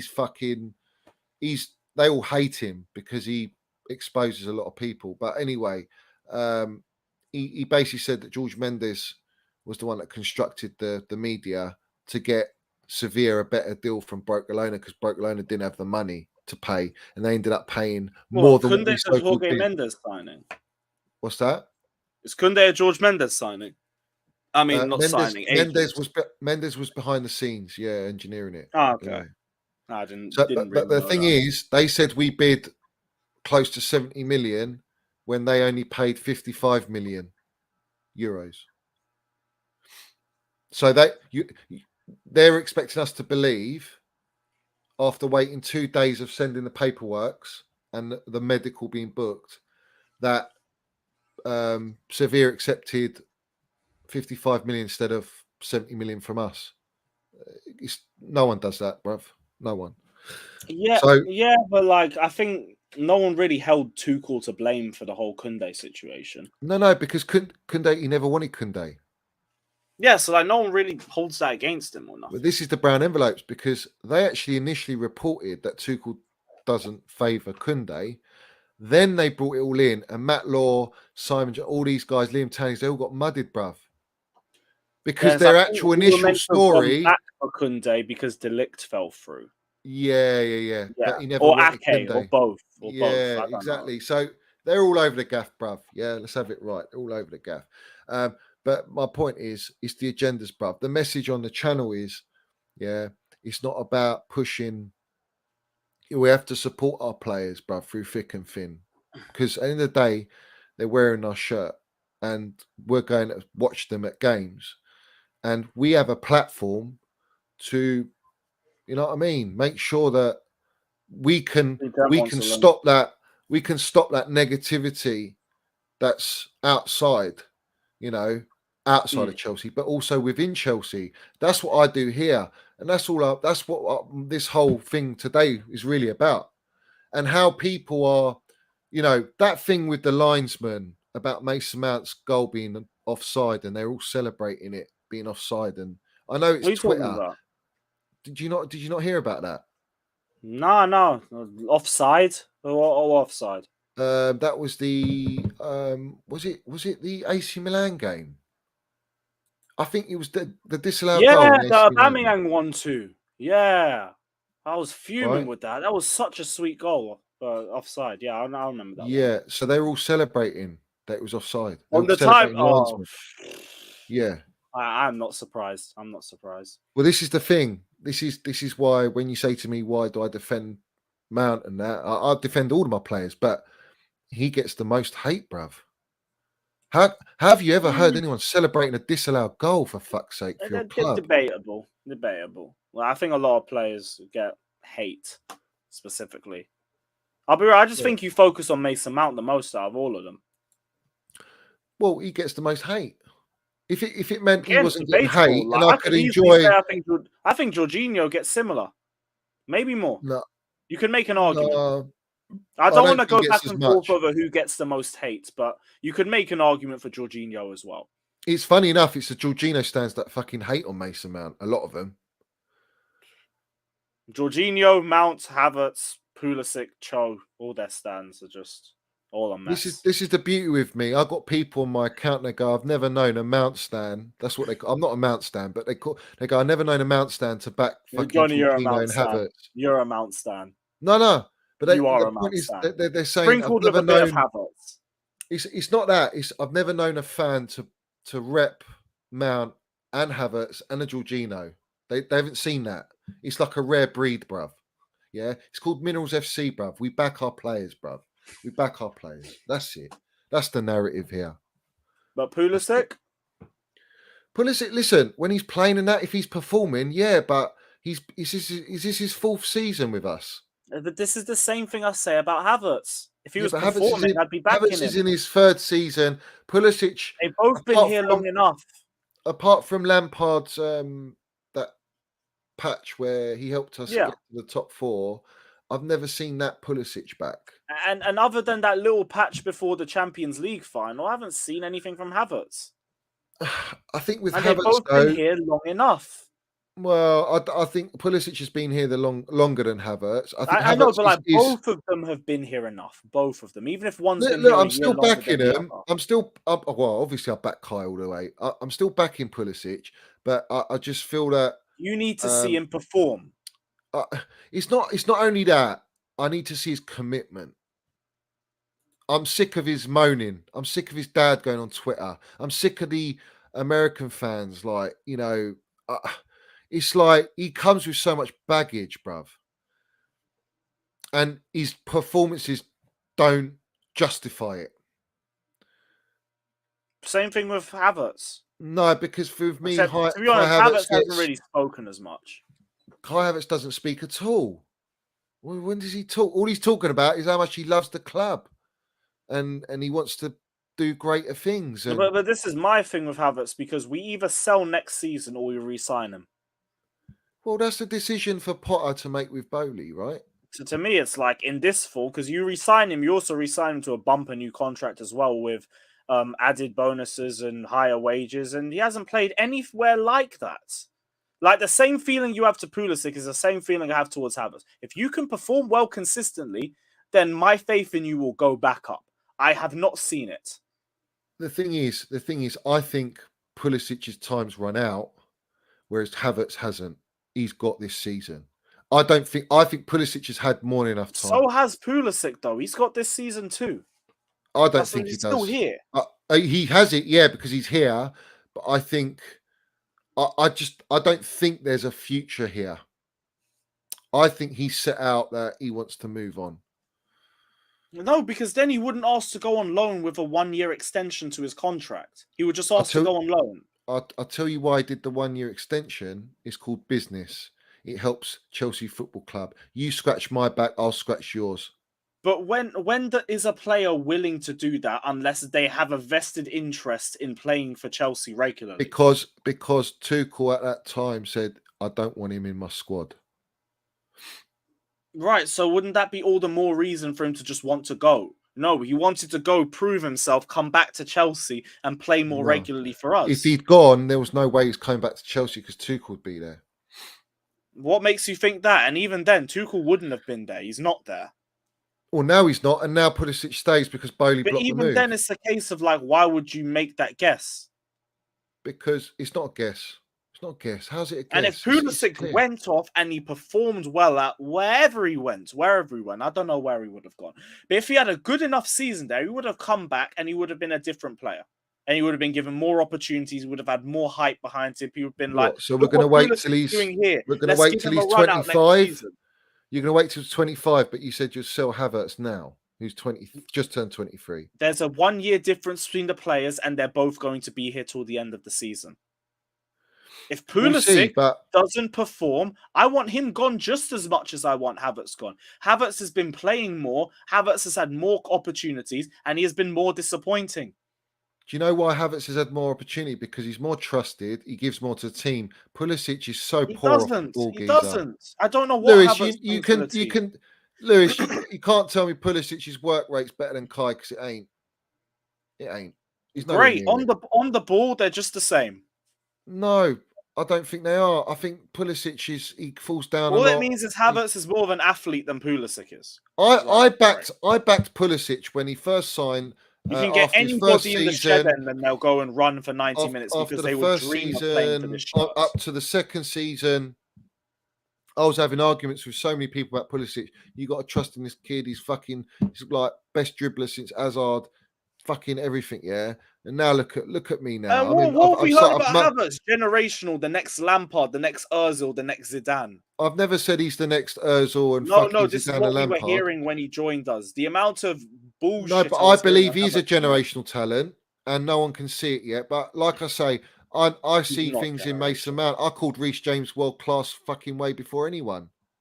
So at the end of the day, my judgment's got a pretty good track record, bruv. And I see a real player in Kai. I really do. He's a classy player. I don't know what you can see in him because there's no on the ball attributes. It's just work rate and intensity and good attitude. But it's more than a Ziyech and a Pulisic, is what I'm saying to you. The bar is in hell if that's our comparisons. He is a £72 million signing who plays like a £10 million signing. Bruv, I'm telling you, man. I'm telling you, man. Kai's going to mud you, bruv. Like Mason Mount's mudding all the haters. He's going to mud you, bruv. I would love Havertz to mud me. I'd love to be here in about good, 5 months' that's time good. and be like, you know what? I judged him wrongly, and I'm sorry for that. And if he did, I would apologize. Mount, I don't because I was criticizing. Havertz, I've given up on. So if he proves me wrong, I will apologize. I will. But he has to show me that, and he has to show me that consistently. He hasn't shown that since stepping in a Chelsea shirt. The fan base are impatient. They want immediacy. immediacy. We have been patient with Havertz. No, we ain't. We've had so many issues, bruv. We've had so many issues, bruv. For a £72 million player, he should be driving this team forward. He should be the spearhead of this team. He isn't. Driving us forward with all the deficiencies, with all the injuries, with all the sanctions. He is meant to be a generational talent. He was meant to be a generational talent. Mason Mount and Reece James were able to stand out in this squad, and they get given the generational tag, but Havertz couldn't, and we call him generational. I'll tell you what, I'll tell you who spearheaded us and fired us is Mason Mount. That's who did. Yeah, and fair enough. Like Mount was our best attacker the last 2 seasons. Fair enough. Havertz, the £72 million generational striker, didn't. I'll tell you what. I give Havertz leeway because he's delivered in the big moments. That's why, and just simple as just say it's UCL final tax. Lewis, no, it's not. You got Club World Cup, Super Cup.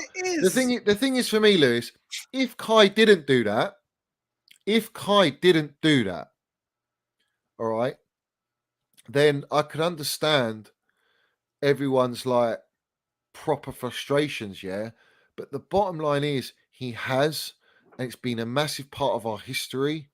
Winning a trophy we never won, bruv, Club World Cup. And he was the one taking off his shirt because he scored the penalty. These are moments you can't take away. You can't take away a player. But this is your problem. Your only prop is moments. It's not consistency. Yeah, okay. That's fine. But my point is, if he didn't have those moments, I can understand what you're going on. But he has had those moments, and we have to respect that. We don't judge players based on moments. We judge them based off consistency. No, bruv. No, listen. Not every player's been consistent all their career. All right, let's talk about Hazard. Because he scored against Chelsea. Yeah, you know what? We will talk about Hazard, in fact. Hazard got 38 goals and assists in his first full season for Chelsea. Yeah, that is generational. Bruv. That is generational. Fantastic. You know, Mason Mount is 4 days. It's 8 days behind. He's 8 days behind Mason Mount on scoring as many goals than that. Yeah, in his first whatever. I've got the stat here. Where is it? But my thing is this year. Hazard went 350 scored in the Club World Cup too. Yeah, all right, great, well done. But he didn't win it for us. He didn't. Why is that? Didn't. Why is that? We got taken off. No, He no, got no, taken no, no. off. But he scored. He scored in the final. What a moment! Big open play as well. Yeah, he So, contributed, so, but he didn't win it so why did he not win us the Club World Cup? because he didn't score the winning penalty. Like, it wouldn't have been the winning penalty if it wasn't for Lukaku's goal. No, because we got the penalty when he was off the pitch. No, but it was 1-1 because of whose goal? Yeah. We're in the game 1-1. Yeah, fair. So, like, if He's, we use he's a goal. goals to He's a goal justify scorer, isn't he? players winning us He's a- games, he's then a- did Lukaku win us the Club World Cup? No, he didn't win us the Club World Cup, bruv. Right. So Havertz didn't either then. Well, I mean, in the semi-final, he scored what against a non-league team or a part-timers team. That was the first one. We won 1-0. I'm talking about the He's final, not the semi. Yeah, I know, but I'm just saying, give him his props. He scored against the part-timers in the semi-final. We went through to the final, yeah. And he's a number 9. And then the number nine's meant to score goals, but he got taken off on the 60th minute because he was poor throughout the whole game. And we went and won a penalty, and Kai Havertz scored it to win it. But You know, Havertz was it's like poor as well. not really. He was on the pitch for the whole fucking game. Doesn't mean he did anything. The game was dreadful. He We were did the most terrible important that thing, game. Lewis, which is like you say, Right. clutch So and same clinical. energy for Lukaku. Yeah, but fine. We I don't gave him wanna- his we don't props. wanna What do you want me do to that, say, bruv? do we? We don't I wanna told do you he that. scored his fucking goals. Big deal, but he didn't win it for us. Right. So you don't win games specifically off goals. It's off the team winning, right? Right, so Kai So Havertz's I'm not penalty looking we at Havertz for disregard the because the Champions team League final goal. won. But this is my point, Lewis. So this is why I'm not looking at Havertz for just a mediocre goal. No, but you It was a cannot team listen achievement. to me. You cannot take away the fucking moments that are big that win you the titles. Yeah, And don't You take it cannot away take from that from Lukaku. Havertz. Don't take it away from Lukaku too. Then I never took it from him, bruv. When did I take it from him? I just told you, scored a fucking goal semi-final, and in the final got hooked off at 60 minutes. Very, very hard for you to bring it up, and then you also had to bring off the part that you got hooked. No. Well, he did. It's the fact of the game. I know, but like you wouldn't bring that up if it was about Kai or something, for instance. You just bring up the fact that he scored. No, but Kai was on the pitch because he's clutch, mate, and he won it. I think all depends on the substitutes, really. But My nobody point stood is, out. bruv, he's delivered. Who won man of the certain match? things. Was it Silva? I think it was Silva. I can't remember. Probably the only who was player man that of the stood match. out. Actually, yeah, it was Silva. It was Silva. Well, Mount got injured in the first fucking 10 minutes. So Did he he? probably would have scored. Yeah, instead I of don't Lukaku. remember nothing but the goals in that game. It was a terrible Yeah. match. It was terrible. Nobody stood out. But anyway, Nobody. the bottom line is, bruv, back the player, bruv. Just back the fucking player. Simple as that. Once he gives me something, shows me something that he's capable of, I'll be like, cool. I don't have any attributes to say this is what he can do. So until then, I can't say a word. I can't. As I Mitchie can't says, and we'll end it on this.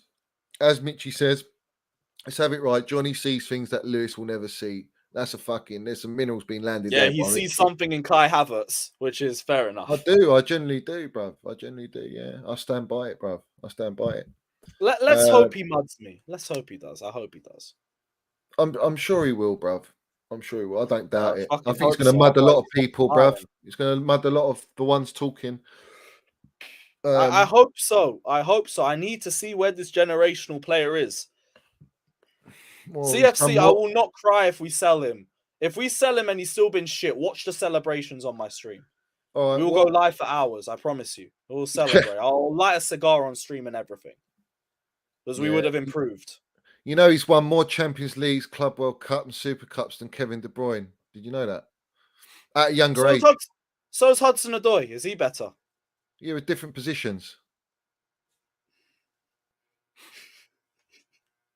All right, cool.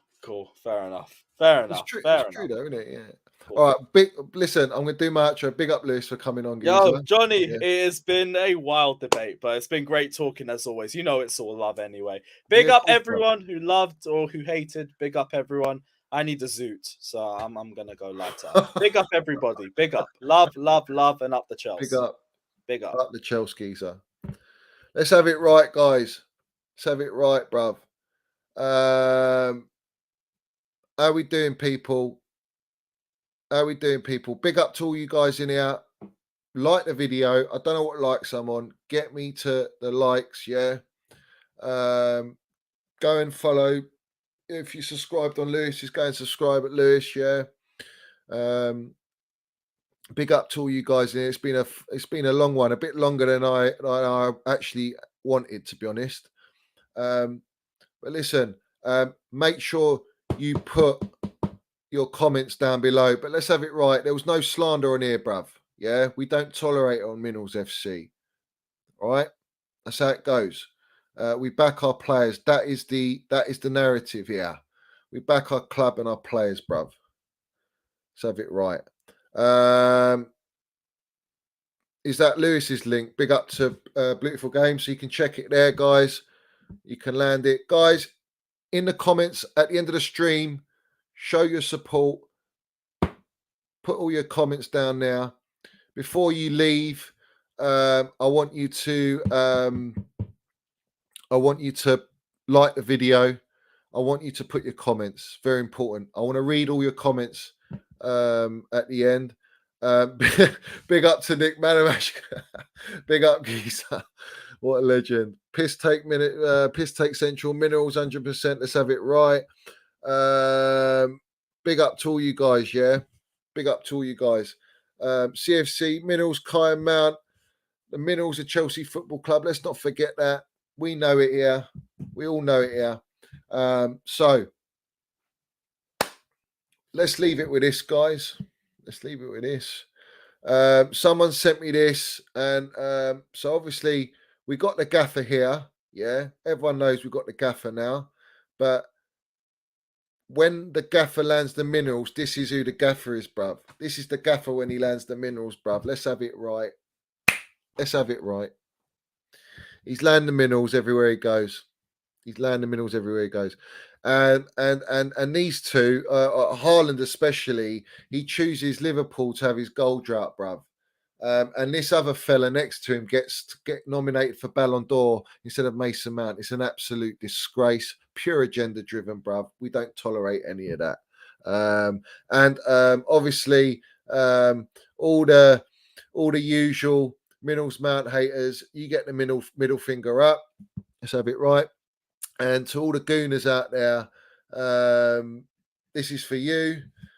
This is the last time they played Champions League football, and we've got our two generational legends of our football club here, Minerals Mount and Beast James, sitting there. Look at that, bruv. The last time Arsenal played the Champions League. So that's a delightful one. As always, get well soon, Emma. Compliments of Kepa there at the Villa Park.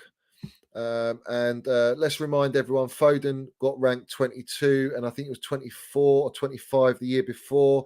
He still can't beat Minerals Mount's ranking of 19. Let's have it right. Up the Chelsea, up the Minerals Mount. And let's have it right, guys. You know what I mean? Like I say, hit the like button before you leave. Enjoy the outro. And I'll be back tomorrow. We'll do another live. Great content coming, guys. Big up to every single one watching. You know what I mean? Let's have it right. Up the Chelsea, up the Minerals FC. Respect to everyone. Like, comment, hit notifications, subscribe, all that jazz. You know the deal. We live it large. Up the Chelsea. Let's go.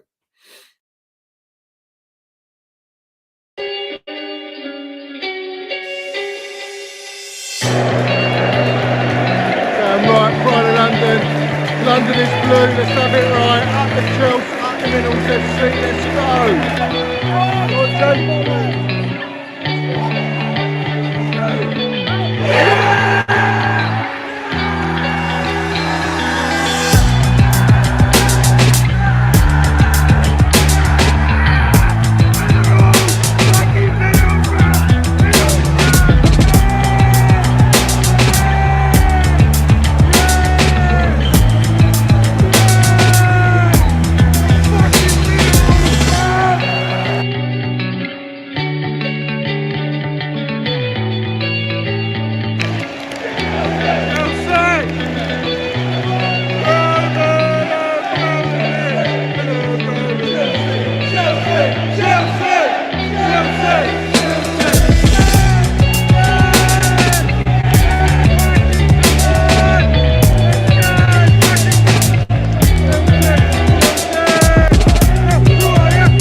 Johnny's got the fucking minerals, mate.